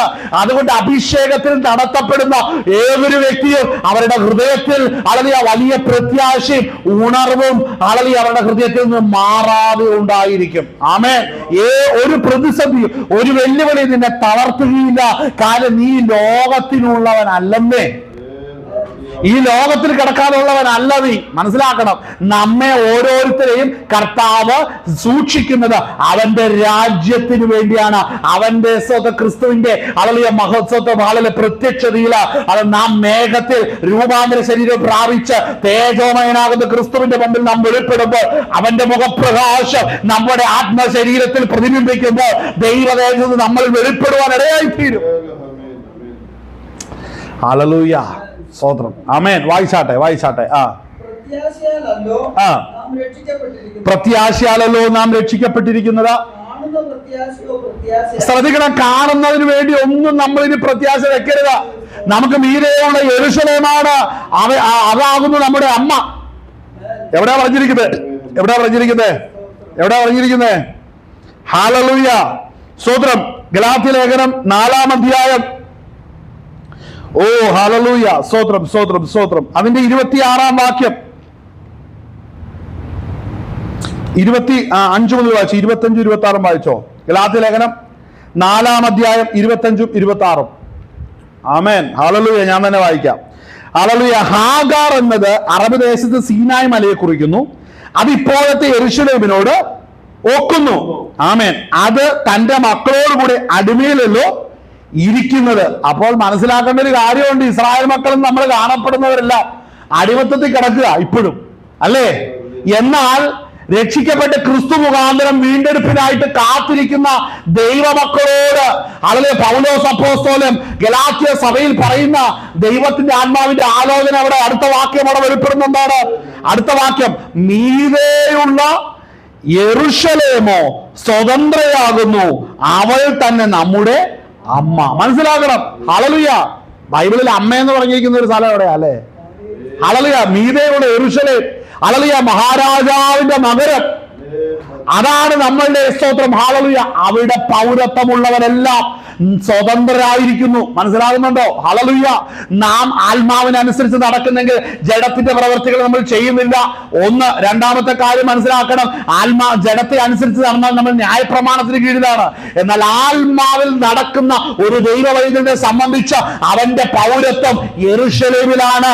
മീതെയുടെ യെരൂശലേമോ സ്തോത്രം, അവയാകുന്നു നമ്മുടെ അമ്മ എന്ന് പറയുന്ന വചനം. മനസ്സിലാകുന്നുണ്ട്? അപ്പോ ആത്മാവിൽ പണിയപ്പെട്ടതിൽ, ആത്മാവിൽ ജനിച്ചവരെല്ലാം രൂപാന്തരം പ്രാപിച്ച് ദൈവരാജ്യം അവകാശമാക്കുമ്പോൾ നമ്മളാകുന്നു സ്വതന്ത്രരായി നമ്മൾ സ്വന്തം ജീവിക്കുവാൻ പോകുന്നത്. നമ്മെ വീണ്ടെടുത്തത് യേശുവിന്റെ രക്തം മുഖാന്തരമാണ്. അപ്പൊ രക്തത്തിന്റെ മഹത്വം എത്ര ശ്രേഷ്ഠമാണെന്ന് മനസ്സിലായോ? കുഞ്ഞാന്റെ രക്തം ചെല്ലാത്തടത്തൊക്കെ അടിമത്തം തന്നെയാണ്. യേശുവിന്റെ രക്തത്താൽ വീണ്ടെടുപ്പിന്റെ വില ആളുകൾ ഗ്രഹിക്കാതെ യേശുവിന്റെ രക്തത്തിന് കീഴ്പ്പെടാത്ത ഏതൊരു മനുഷ്യനും അടിമത്തത്തിൽ തന്നെയാണ്. എന്നാൽ കുഞ്ഞാടായ യേശു ക്രിസ്തുവിന്റെ വിലയേറിയ രക്തം എനിക്കും നിനക്കും വേണ്ടി ഊറ്റപ്പെട്ടെങ്കിൽ നമ്മൾ സ്വതന്ത്രയാകുന്നു കേട്ടോ. നമ്മെ വിധിക്കുവാൻ തക്കവണ്ണം ഒരു നിയമങ്ങൾക്കും കൽപ്പനകൾക്കും കഴിയത്തില്ല. ദൈവം നീതീകരിച്ചവനെ കുറ്റം വിധിക്കുന്നത് ആര്? ഹല്ലേലൂയ. അപ്പൊ ആത്മാവിൽ നടത്തപ്പെടുന്നവർ എല്ലായിടത്തിലും സ്വതന്ത്രരായിട്ടിരിക്കുകയാണ്. ആത്മാവിൽ നടത്തപ്പെടുന്നവരെല്ലാം, അഭിഷേകത്തിൽ നടത്തപ്പെടുന്നവർ, പ്രകൃതിയോട് ചോദിച്ചാൽ പ്രകൃതി പറയും അഭിഷേകത്താൽ നടത്തപ്പെടുന്ന ഇവന്റെ രൂപാന്തരത്തിന് വേണ്ടിയാണ് ഞാൻ താമസിക്കുന്നത്, ഞങ്ങൾ കാത്തിരിക്കുന്നത്. പ്രകൃതി പറയും. ഈ പ്രകൃതിയോട് ചോദിച്ചാൽ പ്രകൃതിക്ക് വായുണ്ടെങ്കിൽ അവ വിളിച്ചു പറയും, അത് ഞങ്ങൾ അനേകരെ കാണുന്നു, അല്ലെങ്കിൽ ദുഷ്ട മനുഷ്യര് പാപനിമിത്തം അവരുടെ കാൽപാദങ്ങൾ ഭൂമിക്ക് ഭാരമായി തീരുമ്പോൾ ഏതൊക്കെയോ വ്യക്തിയുടെ ആത്മാവിൽ നിറഞ്ഞ കാൽപ്പാടുകൾ ഏറ്റെടുത്തൊക്കെയും അഭിഷേകത്തിന്റെ അനുഗ്രഹങ്ങൾ ഭൂമിയുടെ മേൽ പെയ്യുമ്പോൾ ഭൂമി വിളിച്ചു പറയും, അല്ലെങ്കിൽ ഒരുക്കപ്പെട്ടിരിക്കുന്ന ഈ മനുഷ്യന്റെ വീണ്ടെടുപ്പിന് വേണ്ടിയാണ് ഞങ്ങൾ കാത്തിരിക്കുന്നത്. അതുകൊണ്ട് മനസ്സിലാക്കണം, പ്രകൃതിക്ക് സ്വതവേ ഒന്നും ചെയ്യാൻ പറ്റത്തില്ല. പ്രകൃതിയെ വിളിച്ച് ആരാധിച്ചിട്ട് കാര്യമില്ല, പ്രകൃതി ഒന്ന് കുമ്പിട്ടിട്ട് കാര്യമില്ല. മനസ്സിലാക്കണം, പ്രകൃതിയെ നിയന്ത്രിക്കുന്ന ഒരു സ്വർഗത്തിലുണ്ട്. ആ വിശ്വാസം ഉണ്ടോ? നീ വിശ്വസിച്ചില്ലല്ലോ, അതാ സത്യം. ഉള്ളത് നീ അറിഞ്ഞാ മതി, അത് വിശ്വാസമായിട്ട് പരിണമിക്കും. ഇല്ലാത്തത് ചിന്തിക്കാൻ വേണ്ടി നീ വെറുതെ ഓടണ്ട കേട്ടോ. മനസ്സിലാക്കണം, ഭൂമിയിൽ ഈ കാണുന്ന പ്രകൃതിയെക്കാളും വലുതാണ് നീ. കാരണം ലോകസ്ഥാപനത്തിന് മുമ്പേ സ്വർഗം നിന്നെ തെരഞ്ഞെടുത്തെങ്കിൽ തെരഞ്ഞെടുക്കപ്പെട്ടവര് പരിശുദ്ധാത്മാവ് ഇടപെടുമ്പോൾ ഭൂമി പറയും ഇത് തെരഞ്ഞെടുക്കപ്പെട്ട ഒരു വ്യക്തിയാണ്, അല്ലെങ്കിൽ ഇവൻ ഒരുക്കപ്പെട്ടുകൊണ്ടിരിക്കുകയാണ്. ലോക മനുഷ്യൻ അവർ അറിയുന്നില്ല. എന്നാൽ ഇവന്റെ വീണ്ടെടുപ്പിന് വേണ്ടി ഞാനിവിടെ സമാധാനത്തോടെ കഴിയുകയാണ്. ഹല്ലേലൂയ. ഈ വലിയ മർമ്മം നമ്മൾ ഗ്രഹിച്ചിരിക്കണം. ഹല്ലേലൂയ. സ്തോത്രം. നമ്മൾ വായിച്ച അതിന്റെ റോമാലേഖനം നമ്മൾ വായിക്കുമ്പോൾ സ്തോത്രം, ഹല്ലേലൂയ, അവിടെ വായിക്കുന്ന എന്താണ്? ഒന്ന് വായിച്ചേ. ഹല്ലേലൂയ. അതിന്റെ 17 മുതൽ വായിക്കുക, അല്ലെങ്കിൽ 15 മുതൽ 15 മുതൽ വായിച്ചേ. 8:15 റോമാലേഖനം 8:15. നിങ്ങൾ പിന്നെയും ഭയപ്പെടേണ്ടതിന് ദാസ്യത്തിന്റെ ആത്മാവിനെ അല്ല, ആ. പിതാവേ എന്ന് വിളിക്കുന്ന ആ പുത്രത്വത്തിന്റെ ആത്മാവിനെ അത്രേ പ്രാപിച്ചത്. പുത്രത്വത്തിന്റെ ആത്മാവിനെ അത്രേ പ്രാപിച്ചത്. ആ നാം ദൈവത്തിന്റെ മക്കളെന്ന് ആ ആത്മാവ് താനും ആ നമ്മുടെ ആത്മാവോടുകൂടെ ആ. സാക്ഷ്യം പറയുന്നു. കണ്ടോ, ആത്മാവ് താനും നമ്മുടെ ആത്മാവോട് കൂടെ. സാക്ഷ്യം പറയുന്നു. കണ്ടോ, അപ്പോൾ മനസ്സിലാക്കണം, നാം പുത്രത്വം പ്രാപിക്കുന്നത് വരെയും, അല്ലേ? സ്വതന്ത്രം. അതിന് 28-ാം വാക്യം, ആത്മാവെന്ന ആദ്യനാളിൽ ലഭിച്ചിരിക്കുന്ന നാമും നമ്മുടെ ശരീരത്തിന്റെ വീണ്ടെടുപ്പായ പുത്രത്വത്തിന് കാത്തുകൊണ്ട് ഉള്ളിൽ ഞരങ്ങുന്നു. അപ്പൊ പുത്രത്വം പ്രാപിച്ചോ? ഈ നമ്മുടെ രൂപാന്തര ശരീരം പ്രാപിക്കുന്ന വിഷയത്തെ കുറിച്ചാണ് ഇവിടെ പറയുന്നത്. അത് ആ പരിശുദ്ധാത്മാവിലെ സാധിക്കുന്നത്. ഒരു കാര്യം ഞാൻ പറയാം കേട്ടോ, അഭിഷേകത്തിൽ നിറയാതെ, അന്യഭാഷയിൽ സംസാരിക്കാതെ, പ്രവചിക്കാതെ നീ ഇന്നും ഇരിക്കുന്നുണ്ടെങ്കിൽ നിന്റെ രൂപാന്തര വിഷയം വളരെ തർക്കമായി തീരും. ഇന്നും അന്യഭാഷയിൽ പ്രാർത്ഥിക്കുവാനും ആത്മാവിൽ അളി ഉണരുവാനൊക്കെ കഴിയാതെ വണ്ണം അളി നിന്റെ ഹൃദയമോ മനസ്സോ ചിന്തകളോ നിന്റെ അറിവോ നിന്നിൽ പിടിച്ചു കെട്ടിയിട്ടിരിക്കുന്ന പിശാചിന്റെ അറിവുകളൊക്കെ നിന്നിൽ അതിൽ നിന്ന് സ്വതം നീ പുറത്തു വന്നാൽ അളലിയ നീ സ്വതന്ത്രയാകും. അല്ലെങ്കിൽ അളലിയ അതിന്റെ അവസ്ഥകൾ വളരെ സ്വതം ഭയങ്കരമായി തീരും, വളരെ ഭീകരമായി തീരും, അല്ലേ? ആമേൻ. അവിടെ വായിക്കുന്ന കാര്യം ഒന്ന് വായിച്ചേ.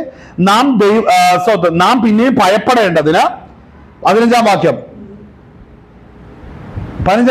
ആ നിങ്ങൾ പിന്നെയും ഭയപ്പെടേണ്ടതിന് ആ ദാസ്യത്തിന്റെ ആത്മാവിനെ അല്ല, ആ നാം അബ്ബാ പിതാവേ. അപ്പൊ ദാസ്യത്വത്തിന്റെ ആത്മാവ് ഉണ്ടെങ്കിൽ ആ ദാസ്യത്വത്തിന്റെ ആത്മാവ് ലോകകാര്യം പറഞ്ഞ് രൂപാന്തരം ഉൾപ്പെടുത്തുന്ന വിഷയം ഒഴികെ ലോകത്തിലെ ഏത് വിഷയത്തിന് വേണ്ടിയും ദാസ്യത്വത്തിന്റെ ആത്മാവ് നിൽക്കും. പക്ഷെ പുത്രത്വത്തിന്റെ ആത്മാവ് വേഗം നമ്മെ രൂപാന്തരപ്പെടുത്തുവാൻ നമ്മളിൽ ക്രിയ ചെയ്തുകൊണ്ടിരിക്കും. നിങ്ങൾ പരിശോധിച്ചോണം നിങ്ങളിൽ ഏത് ആത്മാവായിരിക്കുന്നതെന്ന്. വായിച്ചാട്ടെ. ആ അല്ല, അബ്ബാ പിതാവേ എന്ന് വിളിക്കുന്ന പുത്രത്വത്തിന്റെ ആത്മാവ്. കണ്ടോ, അബ്ബാ പിതാവേ എന്ന് നിന്നെ വിളിക്കുവാൻ പരിശുദ്ധാത്മാവ് നിന്റെ ഹൃദയത്തിൽ ഇടപെടുന്നുണ്ടെങ്കിൽ വേഗം ഇവിടെ വിട്ട് കർത്താവിന്റെ രാജ്യത്തിൽ ചെല്ലണം. അതിനായിട്ടാണ് പുത്രത്തിന്റെ ആത്മാവ് നിന്നെ നിർബന്ധിച്ചുകൊണ്ടിരിക്കുന്നത്. നീ എപ്പോഴൊക്കെ ഈ ഭൂമിയെ സ്നേഹിക്കാൻ തുടങ്ങുമ്പോൾ, ഭൂമിയിൽ നീ സ്വന്തം തളച്ചിടാൻ നോക്കുമ്പോൾ, അതല്ലേ പരിശുദ്ധാത്മാവ് നിന്റെ ജീവിതത്തെ സമൂലം ഇടപെട്ട് അതിൽ നിന്നൊക്കെ നിന്റെ മനസ്സ് തിരിക്കുന്നതെന്നുണ്ടെങ്കിൽ മനസ്സിലാക്കിക്കോളാം, പരിശുദ്ധാത്മാവിന്റെ പദ്ധതി എന്ന് പറയുന്നത് നീ ഇവിടെ കിടക്കാനുള്ളവനല്ല എന്ന് പരിശുദ്ധാത്മാവ് ഇടപെടുകയാണ്. വായിച്ചാട്ടെ. ആ നാം ദൈവത്തിന്റെ മക്കളെന്ന് ആത്മാവ് താനും നമ്മുടെ ആത്മാവോടുകൂടെ സാക്ഷ്യം പറയുന്നു. പരിശുദ്ധാത്മാവ് നമ്മുടെ ആത്മാവോടുകൂടെ സാക്ഷ്യം പറയുന്നു. എന്താണ് സാക്ഷ്യം? എന്താണെന്നും കൂടെ വായിച്ച വാക്കൊന്നും കൂടെ വായിച്ചേ. ആ നാം ദൈവത്തിന്റെ മക്കൾ. എങ്ങനെയാ ദൈവത്തിന്റെ മക്കൾ വേഗം ഇത് വിട്ടുപിരിഞ്ഞ് എനിക്ക് കർത്താവിനോട് കൂടെ ഇരിക്കണം എന്നുള്ള വാഞ്ച നിന്നിൽ വരുവാൻ പരിശുദ്ധാത്മാവ് നാൾതോറും ഇത് വിട്ടുപിരിയുവാൻ അബ്ബാപിതാവേ എന്ന് വിളിക്കാൻ നിന്നെ ഹാളലയാസ്തോത്രം ഉത്സാഹിപ്പിക്കുന്നുവെങ്കിൽ നിന്നിൽ പരിശുദ്ധാത്മാവാണ്. പരിശുദ്ധാത്മാവ് നിന്നിൽ വസിച്ചാൽ ഈ പറയപ്പെടുന്ന വചനപ്രകാരം എന്ത് സംഭവിക്കും? നാം മക്കളെങ്കിലോ ആകുന്നു ദൈവത്തിന്റെ അവകാശികളും ആ ക്രിസ്തുവിന്റെ കൂട്ടവകാശികളും തന്നെ. നാം ദൈവത്തിന്റെ മക്കളെന്ന ആത്മാവാണ് നമ്മുടെ ആത്മാവോടുകൂടെ. കണ്ടോ, ആ സാക്ഷ്യമാണ് നമ്മുടെ വായിൽ നിന്ന് പുറപ്പെടേണ്ടത്. ഹല്ലേലൂയ. അതിന് യേശുവിന്റെ രക്തത്തിൽ ആശ്രയിക്കണം, കുഞ്ഞാന്റെ രക്തത്തിൽ ആശ്രയിക്കണം. ആമേൻ. ഹല്ലേലൂയ. എന്നെ വീണ്ടെടുത്ത പുത്രൻ കൂടാതെ, പുത്രനാകുന്ന ക്രിസ്തു കൂടാതെ എനിക്ക് പിതാവിന്റെ അടുക്കൽ ചെല്ലാൻ കഴിയില്ല. പുത്രനാകുന്ന യേശു ക്രിസ്തുവിന്റെ ശരീരയാഗത്തിന്റെ മഹത്വം പരിശുദ്ധാത്മാവ് മാത്രമേ വെളിപ്പെടുത്തത്തുള്ളൂ. മനസ്സിലാക്കണം. അതുകൊണ്ട് അനേകർ ക്രിസ്തുവിനെ പ്രസംഗിക്കാതെ ബാക്കിയെല്ലാം പ്രസംഗിക്കും. ക്രിസ്തുവിനെ പ്രസംഗിക്കാതെ ബാക്കിയെല്ലാം പ്രസംഗിക്കുന്നതിന് കാര്യം ദാസ്യത്വത്തിന്റെ ആത്മാവാണ്. ഇവിടെയാണ് തെറ്റുന്നത്. മനസ്സിലാവുന്നുണ്ടോ? ഇവിടെയാണ് സ്വതന്ത്രം ഇവിടെയാണ് ഡൈവേർഷൻ വരുന്നത്. സ്വതന്ത്രം ലോകത്തിലെ സകല കാര്യവും പറഞ്ഞ് ഈ ലോകത്തിലെ ഓടി നടക്കുമ്പോൾ മനസ്സിലാക്കിക്കോടെ, നിന്നെ ഈ ലോകം വിട്ടുപിരിപ്പിച്ച നിന്റെ ഉള്ളം ദൈവസന്നിധിയിലേക്ക് എത്തിക്കാൻ നിന്നിലിരിക്കുന്ന ആത്മാവ് നിന്നെ ഉത്സാഹിപ്പിക്കുന്നില്ലെങ്കിൽ നീ അപകടനിലയിലാണ്. ഹല്ലേലൂയ. വായിച്ചോ. ആമേൻ. ഹല്ലേലൂയ. വായിച്ചാട്ടെ. ആ വേഗം വായിക്കേ. സ്വതന്ത്രം. നാം ദൈവത്തിന്റെ മക്കൾ എന്ന് ആത്മാവ് താനും നമ്മുടെ ആത്മാവോടുകൂടെ സാക്ഷ്യം പറയുന്നു. അടുത്ത വാക്യം. നാം മക്കളെങ്കിലോ അവകാശികളും ആകുന്നു, ദൈവത്തിന്റെ അവകാശികളും ക്രിസ്തുവിന്റെ കൂട്ടവകാശികളും തന്നെ. അപ്പൊ മനസ്സിലാക്കണം, നമ്മളുടെ അവകാശം എന്നാ? നമ്മുടെ അവകാശം എന്നാ? ഹല്ലേലൂയ. എന്താ നമ്മളുള്ള അവകാശം? അവിടെ ഒന്നും കൂടെ വായിച്ചു. അവിടെ വായിക്കുന്നത് നാം ക്രിസ്തുവിന്റെ മക്കളെങ്കിൽ അവകാശികളും, ആ ദൈവത്തിന്റെ അവകാശികളും ക്രിസ്തുവിന്റെ. നിങ്ങൾ ഇല്ലേ ഇവിടെ? എന്നാ പറ്റി? ഹല്ലേലൂയ വായിച്ചേ. ഹല്ലേലൂയ. അവിടെ വായിക്കുന്ന എന്താണ്? നാം മക്കളെങ്കിലും അവകാശികളും. എഫേസ്യ ലേഖനം 1:3 വായിച്ചേ. എഫേസ്യ ലേഖനം 1:3. സ്തോത്രം. Hallelujah hallelujah hallelujah hallelujah hallelujah hallelujah hallelujah hallelujah hallelujah. സ്തോത്രം സ്തോത്രം സ്തോത്രം സ്തോത്രം സ്തോത്രം. വേഗം വായിച്ച. അവിടെ വായിക്കുന്ന സ്തോത്രം. ഹല്ലേലൂയ. ഓ ഹല്ലേലൂയ. സ്തോത്രം സ്തോത്രം. വേഗം വായിച്ചാൽ എഫേസ്യ ലേഖനം 1:3. ഹല്ലേലൂയ. സ്തോത്രം സ്തോത്രം സ്തോത്രം സ്തോത്രം സ്തോത്രം. വായിച്ചോ. സ്വർഗത്തിലെ സകല ആത്മീക അനുഗ്രഹത്താലും. ഇവിടെ ശ്രദ്ധിക്കണം, ക്രിസ്തുവിൽ അനുഗ്രഹിച്ചിരിക്കുന്ന സ്വർഗത്തിലെ സകല ആത്മീക അനുഗ്രഹം. ഈ ആത്മീക അനുഗ്രഹങ്ങള് എന്താണെന്ന് ഇവിടെ പറഞ്ഞിരിക്കുന്നത് എന്താ? 8-ാം അധ്യായത്തിൽ നമ്മൾ കണ്ടത് എന്താണ്? റോമാലേഖനം 8-ന്റെ വായിക്കുന്നത് എന്താണ്? നാം മക്കളെങ്കിലോ അവകാശികളുമാകുന്നു, ദൈവത്തിന്റെ അവകാശികളും ക്രിസ്തുവിന്റെ കൂട്ടവകാശികളും. ശ്രദ്ധിക്കണേ, പിതാവിന്റെ അവകാശികളും ദൈവത്തിന്റെ അവകാശികളും ക്രിസ്തുവിന്റെ കൂട്ടവകാശികളും തന്നെ. നാം അവനോടുകൂടെ തേജസ്കരിക്കപ്പെടേണ്ടതിന് അവനോടുകൂടെ കഷ്ടം അനുഭവിച്ചാൽ അത്രേ. അപ്പോ മനസ്സിലാക്കണം, തേജസ്സിൽ നമ്മളെ ഇരുത്തുക, സ്വർഗത്തിലെ തേജസ്സിൽ നമ്മളെ ഇരുത്തുക. അല്ലെങ്കിൽ ഒന്നും ആവശ്യപ്പെടാതെ സ്തോത്രം ദൂതതുല്യരായി തീരുന്ന നമ്മൾ ഓരോരുത്തരും അല്ലെങ്കിൽ ദൈവസന്നിധിയിൽ ആത്മശരീരം പ്രാപിച്ചിരിക്കുമ്പോൾ നമുക്ക് വേണ്ട നന്മ എന്ന് പറഞ്ഞാൽ, നമുക്ക് വേണ്ട അനുഗ്രഹം എന്ന് പറഞ്ഞാൽ തേജസ്സാണ്. പിതാവിന്റെ തേജസ് നമ്മൾ പ്രാപിക്കുകയാണ്. പിതാവിന്റെ അടുക്കലേക്ക് വരുമ്പോൾ തന്നെ നമ്മൾ ആ തേജസ് പ്രാപിച്ച് നമ്മൾ നിലനിൽക്കുവാൻ ഇടയായിത്തീരും. ഹല്ലേലൂയ. പിതാവിന്റെ തേജസ്. ആമേൻ. അപ്പോൾ ആ വാക്യം ഒന്നും കൂടെ വായിച്ചേ. വായിച്ചേ. സ്വർഗ്ഗത്തിലെ സകല ആത്മീയ അനുഗ്രഹത്താലും നമ്മെ ക്രിസ്തുവിൽ അനുഗ്രഹിച്ചിരിക്കുന്ന നമ്മുടെ കർത്താവായ യേശു ക്രിസ്തുവിന്റെ ദൈവവും പിതാവുമായവൻ വാഴ്ത്തപ്പെട്ടവൻ. കണ്ടോ? അപ്പോൾ പൗലോസിന്റെ പ്രത്യാശ മനസ്സിലാക്കണം എന്താണെന്ന്. പരിശുദ്ധാത്മാവ്, ക്രിസ്തുവിന്റെ ആത്മാവ്, പരിശുദ്ധാത്മാവ് പൗലോസിന്റെ ഹൃദയത്തിൽ വന്നപ്പോൾ ക്രിസ്തുവിനോടുകൂടെ പിതാവിന്റെ സന്നിധിയിൽ നിൽക്കുമെന്നുള്ള വലിയ പ്രത്യാശ. എങ്ങനെ നിൽക്കും? തേജസ് ഉടുത്തു നിൽക്കുവാൻ. തേജസ് വാരി നമ്മളിൽ വെളിപ്പെടുന്ന അനുഭവം പോലെ നമ്മളിൽ നമ്മുടെ ആത്മശരീരം ദൈവ തേജസ് പ്രതിബിംബിക്കുന്നവരായി നമ്മൾ ദൈവസന്നിധിയിൽ നിൽക്കുക. ഹല്ലേലൂയ. ഇത് നമുക്ക് എന്തുകൊണ്ടാണ് പലപ്പോഴും മനസ്സിലാകാത്തത് ചോദിച്ചാൽ, നമ്മളിൽ ഇരിക്കുന്ന പരിശുദ്ധാത്മാവ് നമുക്ക് വെളിപ്പെടുത്തി തരുന്ന നിത്യതയെ കുറിച്ചുള്ള പ്രത്യാശ നഷ്ടപ്പെടുന്നത് കൊണ്ടാണ് അനേകർക്ക് ഇതിന്റെ മഹത്വം എന്തെന്ന് അറിയാത്തത്. കാര്യം ഈ ലോകത്തിന്റെ മോഹം അറിയുന്ന ഒരു വ്യക്തിയെ സംബന്ധിച്ച് ദൈവത്തിന്റെ തേജസ്സിനെ കുറിച്ച് പറഞ്ഞാൽ മനസ്സിലാവില്ല. പക്ഷേ പൗലോസിനെ നമ്മൾ സൂക്ഷിച്ച് നമ്മൾ നോക്കുമ്പോൾ, പൗലോസിന്റെ പഠനങ്ങളിൽ അറിയുമ്പോൾ, നമ്മുടെ ആത്മമനുഷ്യനെ വീണ്ടെടുക്കേണ്ടതിന് വേണ്ടി നമ്മളിൽ വ്യാപരിക്കുന്ന പരിശുദ്ധാത്മാവ് തേജോമയനായിട്ട് നമ്മളുടെ ഈ മൺപാത്രത്തിൽ നിൽക്കുന്നത് നമുക്ക് അനുഭവിച്ചറിയാൻ സാധിക്കുന്നുണ്ട്. ആമേൻ. അപ്പോൾ അതിന് തുല്യമായി നമ്മളുടെ ശരീരം പൂർണ്ണമായി തേജോമയമായി തീരുന്ന ആ വലിയ നാളിനായിട്ടാണ് പൗലോസ് ആത്മാവിൽ പ്രത്യാശിച്ചിരുന്നത്. നമ്മുടെ പ്രത്യാശ ഇതാകണം. നമ്മൾ പൗലോസിന്റെ കാലഘട്ടത്തില്ല, അവസാന കാലഘട്ടത്തിൽ അധികം നാളില്ല.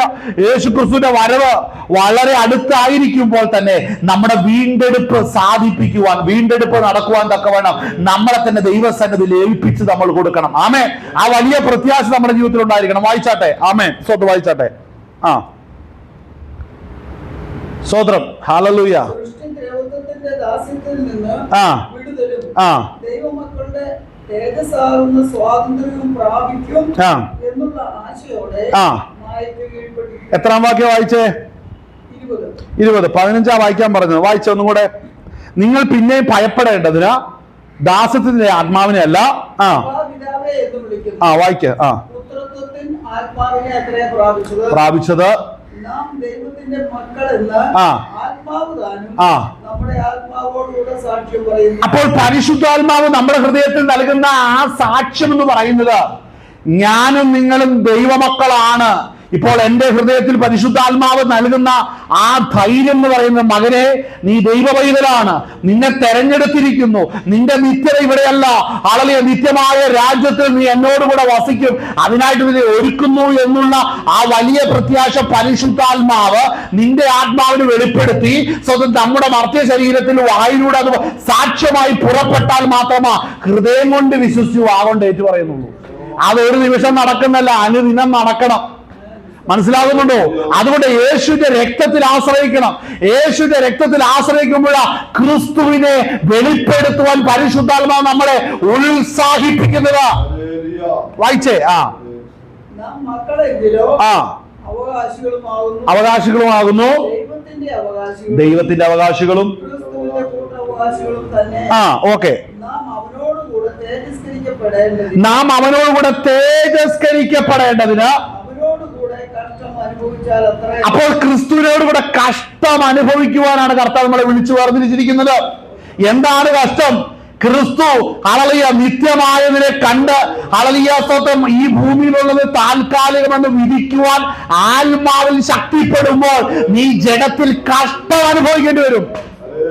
മനസ്സിലാവുന്നുണ്ടോ അതിന്റെ അർത്ഥം എന്നാണ്? ഹല്ലേലൂയ നിത്യമായതിനെ മീതെയുള്ള യെരൂശലേമിനെ നോക്കിക്കൊണ്ട് ഈ താൽക്കാലിക ലോകം ഹല്ലേലൂയ താൽക്കാലികമാണെന്ന് ഈ ലോകത്തിൽ ഇരുന്നു കൊണ്ട് പ്രഖ്യാപിക്കുമ്പോൾ ലോകത്തിൽ നിന്ന് ഏൽക്കുന്നതെല്ലാം നിന്റെ ആത്മാവിനും ശരീരത്തിനും കഷ്ടം തന്നെയാണ്. അങ്ങനെ കഷ്ടം ധരിച്ചാൽ മാത്രമേ ക്രിസ്തുവിന്റെ കഷ്ടാനുഭവങ്ങളോട് നീ ഏകീഭവിക്കുന്നുള്ളൂ. വായിച്ചേ. നമ്മിൽ വെളിപ്പെടുവാനുള്ള തേജസ് വിചാരിച്ചാൽ ഈ കാലത്തിലെ കഷ്ടങ്ങൾ സാരമില്ല എന്ന് ഞാൻ എണ്ണുന്നു. അടുത്തത് ദൈവപുത്രന്മാരുടെ വെളിപ്പാടിനെ ആകാംക്ഷയോടെ കാത്തിരിക്കുന്നു. ഞാൻ ആദ്യം പറഞ്ഞ കാര്യം തന്നെ, ഈ പ്രകൃതി വീണ്ടെടുക്കപ്പെടുന്ന ദൈവപുത്ര ക്രിസ്തു ഈ ഭൂമിയിൽ വന്ന് അവൻ കാൽവരിയിൽ തകർക്കപ്പെട്ടപ്പോൾ തന്റെ ശരീരത്തിൽ നൂറ്റപ്പെട്ട തിരുരക്തം ഈ ഭൂമി മേലെ വീണു അല്ലേ? അവനെ അടിച്ചതും കർത്താവിനെ ഉപദ്രവിച്ചതും നിന്ദിച്ചതും അവമാനിച്ചതൊക്കെ ഈ ഭൂമി കണ്ടോണ്ടായിരുന്നേ. ഭൂമി ശ്രദ്ധിക്കണം അല്ലേ? ഒരിക്കലും നടക്കുമോ? കാര്യം ഈ ഭൂമി നോക്കുമ്പോ ഈ സർവ്വസൃഷ്ടിക്കും ആദിജാതനാകുന്ന ക്രിസ്തുവാണ് ഈ കാൽവറിയിൽ ഈ തകർക്കപ്പെടുന്നത്. തന്റെ പ്രാണൻ വിടുന്ന സമയത്ത് അതിലെ തിരശീല അത് രണ്ടായിട്ട് ചിന്നിപ്പോയി, പാറകൾ പിളർന്നു, കല്ലറകൾ തുറന്നു അല്ലേ? വലിയ ഭൂകമ്പം ഉണ്ടായി. പ്രകൃതി പറയുക ദൈവപുത്രൻ സർവ്വസൃഷ്ടിക്ക് മുമ്പേ ആദിജാതനാകുന്ന ക്രിസ്തു ഇതാ ഇവിടെ തകർക്കപ്പെടുന്നു. അവന്റെ മരണം, ജഡത്തിലെ മരണം കാണുവാനായിട്ട് അളവിയ പ്രകൃതിക്ക് കഴിയാതെ വണ്ണം അവർ മറഞ്ഞു. അപ്പോൾ മനസ്സിൽ വലിയൊരു ഇരുട്ട് വന്നു. ഇരുട്ടുന്ന പിതാവിന്റെ മുഖം മറച്ചു. പിതാവിന്റെ മുഖം മറച്ചു. അളലിയ ദൈവപുത്രന്റെ കഷ്ടാനുഭവം കാണാതെ വണ്ണം, അളലിയ പ്രിയപുത്രന്റെ മരണം ആസ്വദിക്കുന്നത് കാണാതെ വണ്ണം പിതാവ് തന്റെ മുഖം മറച്ചു. മനസ്സിലാക്കണമേ, ആ കഷ്ടം നമ്മെ വീണ്ടെടുക്കേണ്ടതിന് വേണ്ടിയാണെങ്കിൽ, മാനവരാശിയുടെ വീണ്ടെടുപ്പിന് വേണ്ടി പ്രകൃതി അളലിയ ഒരുങ്ങി നിന്നോ, സർവ്വ സൃഷ്ടി ഒരുങ്ങി നിന്നോ. മനസ്സിലാക്കണം, ദൂതഗണങ്ങൾ എങ്ങനെയായിരുന്നു? നമ്മൾ മനസ്സിലാക്കണം, ക്രിസ്തുവിന്റെ പ്രൈവറ്റ് ആർമി. ഞാൻ ഇന്നാളെ പ്രസംഗിച്ചു തെസലോനിക്ക ലേഖനത്തിന്റെ അതല്ലേ, കർത്താവ് തന്റെ ദൂതന്മാർ കണ്ടോ? അപ്പോൾ അതുപോലെ തന്നെയാണ് സ്വന്തം നമ്മൾ അവിടെ നിന്ന് ഇറങ്ങി വരുന്ന സമയത്ത് ദൈവത്തിന്റെ ദൂതന്മാരാകുന്ന മീഖായേൽ ആരോട് പടവെട്ടുകയാണ്? സാത്താനോട് പടവെട്ടുകയാണ്. അപ്പൊ ദൈവം ക്രിസ്തു തന്റെ ദൂതന്മാരെ അയച്ചാണ് സ്വതം ഈ വക പൈശാചിക പോരുകളെ യുദ്ധം ചെയ്യുന്നത്. അപ്പോൾ കർത്താവിന്റെ പ്രൈവറ്റ് ആർമി എന്ന് പറയുന്നത് ഏറ്റവും ശക്തിയേറിയ ദൂതഗണങ്ങളെയാണ് ക്രിസ്തുവിനുള്ളത്. മനസ്സിലാവുന്നുണ്ടോ? അപ്പോൾ ആ ദൂതഗണങ്ങളിൽ അളവിൽ ഒരു ദൂതനാണെന്ന് ഓർക്കണം. കർത്താവ് കഷ്ടം അനുഭവിക്കുവാനായിട്ട് തുടങ്ങിയപ്പോൾ എവിടെ ഇറങ്ങി വന്നത്? തോട്ടത്തിൽ ഇറങ്ങി വന്നത്. ഹല്ലേലൂയ. നമ്മളവിടെ കാണുമ്പോൾ ഹല്ലേലൂയ ലൂക്കോസിന്റെ സുവിശേഷത്തിന്റെ അകത്ത്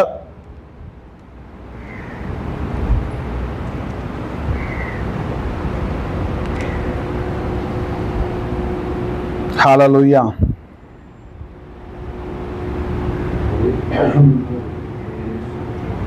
അതിന്റെ 22-ാം അധ്യായം അതിന്റെ 42-ഉം 43-ഉം വാക്യം ഒന്ന് വായിച്ചേ.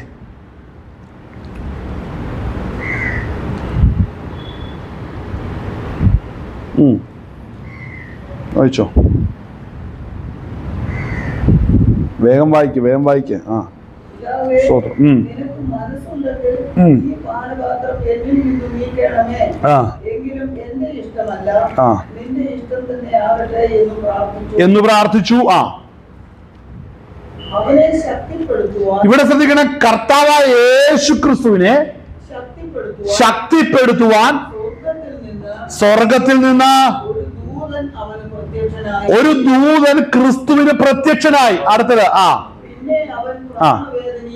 സ്തോത്രം. പിന്നെ അവൻ പ്രാണവേദനയിലായി. അപ്പോൾ ശ്രദ്ധിക്കേണ്ട ഒരു കാര്യമുണ്ട്. സ്തോത്രം. ഇവിടെ മനസ്സിലാക്കണം, ക്രിസ്തു, ഹല്ലേലൂയ, സ്തോത്രം. ഇവിടെ ഈ തേജസ് ഇരിക്കുന്ന ക്രിസ്തു സ്തോത്രം താൻ മരണം ആസ്വദിക്കാൻ നേരമായപ്പോൾ സ്വർഗത്തിൽ നിന്നൊരു ദൂതൻ വന്ന് എന്ത് ചെയ്തു? അവന് പ്രത്യക്ഷനായി. അപ്പൊ മനസ്സിലാക്കണം, പ്രത്യക്ഷനായ ദൂതൻ വന്ന് പറഞ്ഞത് എന്താണ്? പിതാവിന്റെ അനാദി നിത്യതയിലെ പദ്ധതിക്കായിട്ട് നിന്റെ സഹോദരന്മാർ ഹല്ലേലൂയ പിതാവിന്റെ സന്നിധിയിൽ വരേണ്ടതിന് വേണ്ടി അവർ പാപത്തിലും അകൃത്യത്തിലും അനുസരണക്കേടിലുമായിരിക്കുന്നു. അവർ നിന്റെ ശരീരയാഗം മുഖാന്തരം നീതീകരിക്കപ്പെട്ട് സ്വർഗത്തിൽ വരും. അതുകൊണ്ട് അവരുടെ വീണ്ടെടുപ്പിന് വേണ്ടി നീ കാൽവരി കഷ്ടം സഹിക്കണം.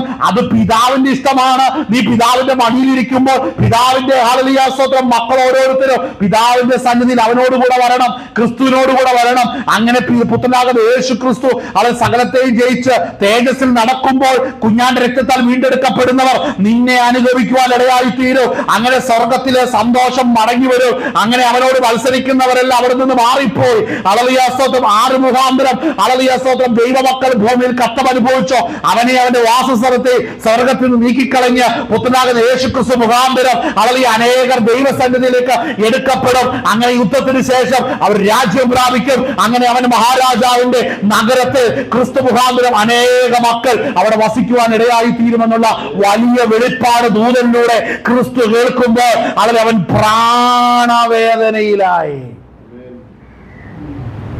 ഹല്ലേലൂയ.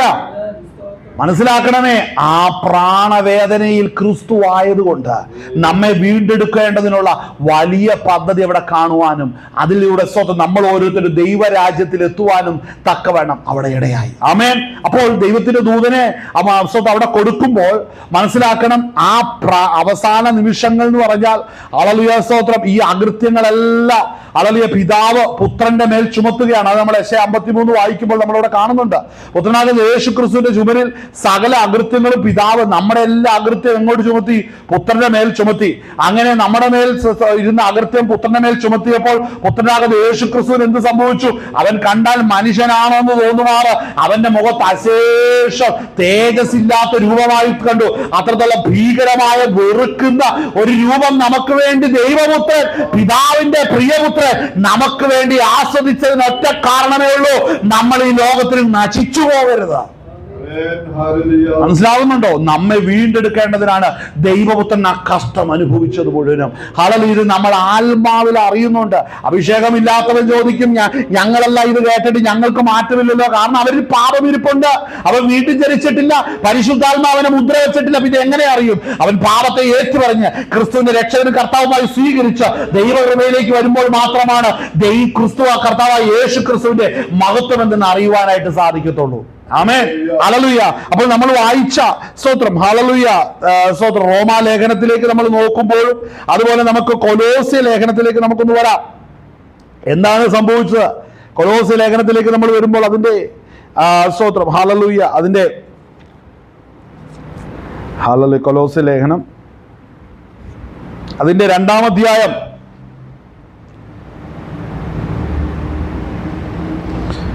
ഹല്ലേലൂയ അതിന്റെ 13-ാം വാക്യം ഒന്ന് വായിച്ചേ.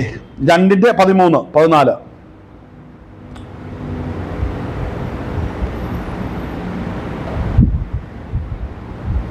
അതിക്രമങ്ങളിലും നിങ്ങളുടെ ജഡത്തിന്റെ അഗ്രചർമ്മത്തിലും മരിച്ചവരായിരുന്ന നിങ്ങളെയും അപ്പൊ ആലോചിക്കാം, നമ്മളിലെ പാപമനുഷ്യൻ സ്തോത്രം ഹല്ലേലൂയ നമുക്ക് നിത്യമരണം സംഭവിച്ചു കഴിഞ്ഞപ്പോൾ ഹല്ലേലൂയ പുത്രനാകുന്ന യേശു ക്രിസ്തുവിനോട് ചേരുവാൻ നമ്മൾ സ്നാനമേറ്റു. അതാണ് അതിന്റെ 12-ാം വാക്യം വായിക്കുന്നത്. വായിച്ചേ, തൊട്ടുമേളിൽ വായിച്ചേ. സ്നാനത്തിൽ നിങ്ങൾ അവനോടുകൂടെ അടക്കപ്പെടുകയും അവനെ ആ മരിച്ചവരുടെ ഇടയിൽ നിന്ന് ആ ഉയർത്തെഴുന്നേൽപ്പിച്ച ദൈവത്തിന്റെ ആ വ്യാപാര ശക്തിയിലുള്ള ആ വിശ്വാസത്താൽ ആ അവനോടുകൂടെ ആ നിങ്ങളും ആ ഉയർത്തെഴുന്നേൽക്കുകയും ചെയ്യും. മനസ്സിലാക്കണം, സ്നാനപ്പെടുവാൻ നമ്മൾ വെള്ളത്തിൽ നമ്മളെ തന്നെ സ്നാപകന്റെ കീഴിൽ നമ്മൾ സ്നാനമേറ്റപ്പോൾ നമ്മുടെ പഴയ മനുഷ്യനെ അടക്കുകയും നമ്മളുടെ പഴയ മനുഷ്യനെ അടക്കി അപ്പോൾ അതിൽ നിന്ന് നമ്മൾ ഉയർന്നു വരുമ്പോൾ എന്ത് സംഭവിക്കുന്നു? ഇവിടെ വചനം പറയുന്നു, പുത്രനായ യേശു ക്രിസ്തുവിന്റെ പിതാവിന്റെ വ്യാപാര ശക്തിയാൽ പുത്രനെ ഉയർപ്പിച്ചതുപോലെ പിതാവിന്റെ വ്യാപാര ശക്തിയിലുള്ള വിശ്വാസത്താൽ നമ്മൾ വീണ്ടും ജനിക്കുവാൻ ഇടയായി തീർന്നു. എന്തുകൊണ്ടാണ് ഈ പറയപ്പെടുന്ന വചനങ്ങൾ വിശ്വസിക്കുന്നത്? പിതാവിന്റെ വ്യാപാര ശക്തി നമ്മളിൽ ക്രിയ ചെയ്തത് കൊണ്ടാണ്.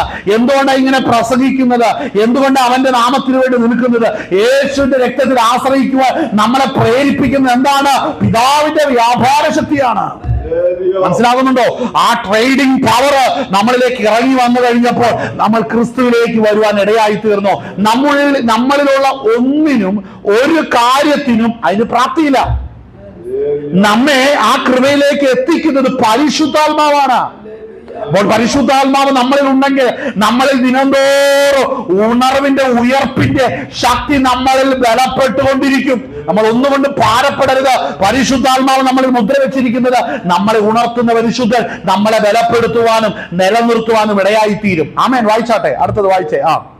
അതിക്രമങ്ങളിലും നിങ്ങളുടെ ജഡത്തിന്റെ അഗ്രചർമ്മത്തിലും മരിച്ചവരായിരുന്ന നിങ്ങളെയും അവൻ അവരോടുകൂടെ ജീവിപ്പിച്ചു. ശ്രദ്ധിക്കണം, അതിക്രമങ്ങളിലും നിങ്ങളുടെ ജഡത്തിന്റെ അഗ്രചർമ്മത്തിലും മരിച്ചവരായിരുന്ന നിങ്ങളെയും അവൻ അവനോടുകൂടെ ജീവിപ്പിച്ചു. അടുത്തത് അതിക്രമങ്ങളൊക്കെയും നമ്മോട് ക്ഷമിച്ച ചട്ടങ്ങളാൽ നമുക്ക് വിരോധവും പ്രതികൂലവുമായിരുന്ന കൈയെഴുത്തു മായിച്ച് ശ്രദ്ധിക്കണം, നമുക്ക് വിരോധവും പ്രതികൂലവും ആയിരുന്ന പാപമനുഷ്യന് വിരോധവും പ്രതികൂലവുമായിരുന്ന കൈയെഴുത്താണ് നമ്മുടെ പാപപ്രവൃത്തികൾ. അത് കഴുകിപ്പോ നമ്മളിൽ നിന്ന് മാറ്റപ്പെട്ടത് യേശുവിന്റെ രക്തത്താലാണ്. യേശുവിന്റെ രക്തത്താൽ നമ്മളിൽ ആ കഴുകൽ സംഭവിച്ചു. ശ്രദ്ധിക്കേണ്ട ഒരു കാര്യമാണ്, അതിക്രമങ്ങളൊക്കെ നമ്മളോട് ക്ഷമിച്ച ചട്ടങ്ങളാൽ നമുക്ക് വിരോധവും പ്രതികൂലവുമായിരുന്ന കൈയെഴുത്ത് മായിച്ച് ക്രൂശിൽ തറച്ച് നടുവിൽ നിന്ന്. അപ്പോൾ മനസ്സിലാക്കണം, നമ്മുടെ അകൃത്യങ്ങൾ എവിടെ അവിടെ തറച്ചു? ക്രൂശിൽ തറച്ചിരിക്കുകയാണ്. ഹല്ലേലൂയ. നമുക്ക് വേണ്ടി കഷ്ടം സഹിച്ച കർത്താവിന്റെ കൈയോടുകൂടെ എന്റെ അകൃത്യവും കൂടെയാണ് അവിടെ ക്രൂശിച്ചത്. എന്റെ പാപം കൂടെയാണ് അവിടെ ക്രൂശിച്ചത്. എന്റെ പഴയ മനുഷ്യനെ അടക്കുകയും എന്റെ പാപത്തിന്റെ ശിക്ഷ ക്രൂശിൽ കിടക്കുകയാണ് ചെയ്യുന്നത്. എന്റെ പഴയ മനുഷ്യർക്ക് അല്ലെങ്കിൽ അടക്കപ്പെടുകയും എന്റെ പാപ മനുഷ്യനെ എവിടെയെന്ന് പാപം ഇവിടെ കിടക്കുകയാണ്? ക്രൂശിൽ കിടക്കുകയാണ് ചെയ്യുന്നത്. ഹല്ലേലൂയ. അവന്റെ കാരിരുമ്പാണ്.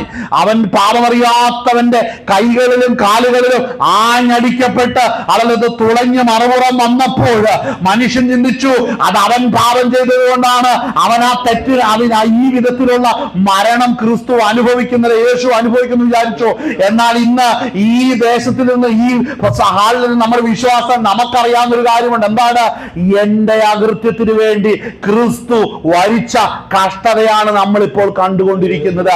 ആ ആണികൾ മുറിഞ്ഞ് ആ ആണികൾ തുളച്ച് മറുപുറം ഇറങ്ങിയത് കർത്താവിന്റെ കരത്തിൽ മാത്രമല്ല, എന്റെ എന്നിൽ വ്യാപരിച്ചിരുന്ന പാപശക്തിയെയും കൂടെയാണ് തുളച്ച് കാൽവറിയിൽ ക്രൂശിച്ചതെന്ന് മനസ്സിലാക്കണം. ഹല്ലേലൂയ. അതുകൊണ്ട് കർത്താവിന്റെ ക്രൂശിൽ നീ സൂക്ഷിച്ചു നോക്കിക്കേ, നിന്റെ പഴയ മനുഷ്യനും പാപമനുഷ്യനും അവിടെ കിടപ്പുണ്ട്, അവനോടുകൂടെ കിടപ്പുണ്ട്. നീ ഇന്ന് ഈ നന്മ അനുഭവിക്കുകയും പിതാവിന്റെ വ്യാപാര ശക്തി നിന്നിൽ വെളിപ്പെടുവാൻ ഒരു കാരണമേ ഉള്ളൂ. നിന്റെ അകൃത്യം വഹിച്ചവൻ നിനക്ക് വേണ്ടി സദാ പക്ഷപാതം ചെയ്യുവാൻ പിതാവിന്റെ വലതുഭാഗത്തിരിപ്പുണ്ട്. ഹല്ലേലൂയ. സ്തോത്രം. വായിച്ചാട്ടെ. അതിക്രമങ്ങളിലും ജഡത്തിന്റെ അഗ്രചർമ്മത്തിലും മരിച്ചവരായിരുന്ന നിങ്ങളെയും അവൻ അവനോടുകൂടെ ജീവിപ്പിച്ചു. കണ്ടോ? അതിക്രമങ്ങളൊക്കെയും നമ്മോട് ക്ഷമിച്ച ചട്ടങ്ങളാൽ നമുക്ക് വിരോധവും പ്രതികൂലവുമായിരുന്ന കൈയെടുത്ത് മായിച്ച് ക്രൂശിൽ തറച്ച്. കണ്ടോ? എനിക്ക് പിതാവിന്റെ അടുക്കൽ ചെല്ലുമ്പോൾ ഹല്ലേലൂയ, നീ പാപിയാണ്, നിന്റെ അകൃത്യങ്ങളുടെ ലിസ്റ്റ് നമ്മുടെ മുമ്പിലൂടെ ന്യായപ്രമാണം നടുവിൽ നിൽക്കുകയാണ്. ന്യായപ്രമാണപ്രകാരം നോക്കിയാൽ ഒരു ന്യായപ്രമാണം പോലും അത് ലംഘിക്കാത്തായിട്ട് എല്ലാം ലംഘിച്ചു കിടക്കുകയാണ്. ഏതെങ്കിലും ഒരെണ്ണമെങ്കിലും ലംഘിക്കാത്ത ഒരു മനുഷ്യനുമില്ല.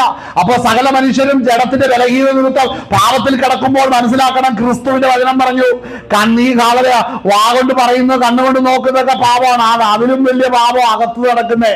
ഹൃദയത്തിൽ വ്യഭിചാരം ചെയ്യുന്നവർ, ഹൃദയത്തിൽ കൊലപാതകം ചെയ്യുന്നവർ, ഹൃദയത്തിൽ മോഷിക്കുന്നവർ, ഹൃദയത്തിൽ എല്ലാവിധ അശുദ്ധി പ്രവർത്തിക്കുന്നവർ, ആ പാപത്തിന്റെ കണക്ക് എവിടെ കൊണ്ട് എഴുതും? അപ്പോൾ മനസ്സിലാക്കണം, അകമേയും പുറമേയും അതിൽ പൂർണ്ണത വരേണ്ടതിന് അകമേയും പുറമേയും ഒരുപോലെ കഷ്ടമാസ്വദിച്ച ഒരുവനിൽ മാത്രമേ എന്റെ അകമേ എന്നെ വിശുദ്ധമാക്കാൻ കഴിയത്തുള്ളൂ. എനിക്ക് വേണ്ട ഉള്ളം മുഴുവനും തുറന്ന് എനിക്ക് വേണ്ടി കാൽവറിയിൽ തകർക്കപ്പെട്ട ദൈവപുത്രൻ അളലിയ പരമയാഗമായി തീർന്നെങ്കിൽ അവൻ മുഖാന്തരമാണ് എനിക്ക് പാപത്തിൽ നിന്നും മോചനം ലഭിച്ചിരിക്കുന്നത്. നീ അന്യനാണ്, പരദേശിയാണ്, പാപിയാണ്, അളലിയത്തിൽ നിന്ന് പുറത്ത് തള്ളപ്പെട്ടവനാണെന്ന് കിടന്ന പാളയത്തിന് പുറത്ത് കിടന്ന് എന്നെ എങ്ങനെയാണ് സിംഹാസനത്തിലേക്ക് എത്തിച്ചത്? എനിക്ക് നിങ്ങൾക്കും എങ്ങനെയാണ് അവന്റെ സ്തോത്രം ഹല്ലേലൂയ കൃപാസനത്തിന്റെ അടുക്കിലേക്ക് വരുവാൻ സാധിച്ചത്? യേശുവിന്റെ വിലയേറിയ രക്തത്താൽ മാത്രമാണ്. യേശുവിന്റെ വിലയേറിയ രക്തത്താൽ മാത്രമാണ് അതിന് സാധിച്ചത്. അതുകൊണ്ട് ഇന്ന് പകൽ നേരം എന്നെ കേൾക്കുന്ന പ്രിയപ്പെട്ടവരെ, ദൈവ കൃപയിൽ ആശ്രയിച്ചാട്ടെ, കർത്താവിലേക്ക് മടങ്ങി വന്നാട്ടെ. അല്ലെങ്കിൽ അവന്റെ കൃപയാലല്ലാതെ നിങ്ങൾക്ക് വീണ്ടെടുപ്പില്ല. അവന്റെ കൃപയിൽ ആശ്രയിച്ച് വീണ്ടുജനനം പ്രാപിച്ചവരെ, അല്ലെങ്കിൽ കർത്താവിന്റെ വരവിനായി ഒരുങ്ങുക. സകല പ്രകൃതിയും സകല സൃഷ്ടിയും നിന്റെ വീണ്ടെടുപ്പിന് വേണ്ടി നോക്കിയിരിക്കുന്നു. പാപമനുഷ്യന്റെ കാൽപ്പാടുകൾ ഈ ഭൂമിക്ക് ഭാരമായിരിക്കുമ്പോൾ, ഓരോ പാപമനുഷ്യനെ ഈ ഭൂമി കുടഞ്ഞു കളഞ്ഞുകൊണ്ടിരിക്കുമ്പോൾ, വിശുദ്ധനാകുന്ന നിന്റെ കാൽപ്പാടുകൾ ഭൂമിമേൽ പതിയുമ്പോൾ നിന്നിലിരിക്കുന്ന പരിശുദ്ധാത്മാവിനെ ഈ ഭൂമിയെ സർവ്വസൃഷ്ടിയും നോക്കുന്നുണ്ട് എന്നുള്ളത് മറന്നു പോകരുത്. ഈ വചനങ്ങളെ സർവ്വം നിങ്ങളെ ബലപ്പെടുത്തട്ടെ. കർത്താവിൻ നമ്മുടെ കണ്ണുകളെ അടയ്ക്കാം, നമുക്ക് പ്രാർത്ഥിക്കാം. ഇന്ന് പകൽ നേരം കർത്താവ് എത്രയോ അത്ഭുതങ്ങൾ നമ്മുടെ ജീവിതത്തിൽ ചെയ്തിട്ടുണ്ട്, എത്രയോ അതിശയങ്ങൾ കർത്താവ് നമ്മുടെ ജീവിതത്തിൽ ചെയ്തിട്ടുണ്ട്. കർത്താവ് ഒരുവൻ മാത്രമാണ്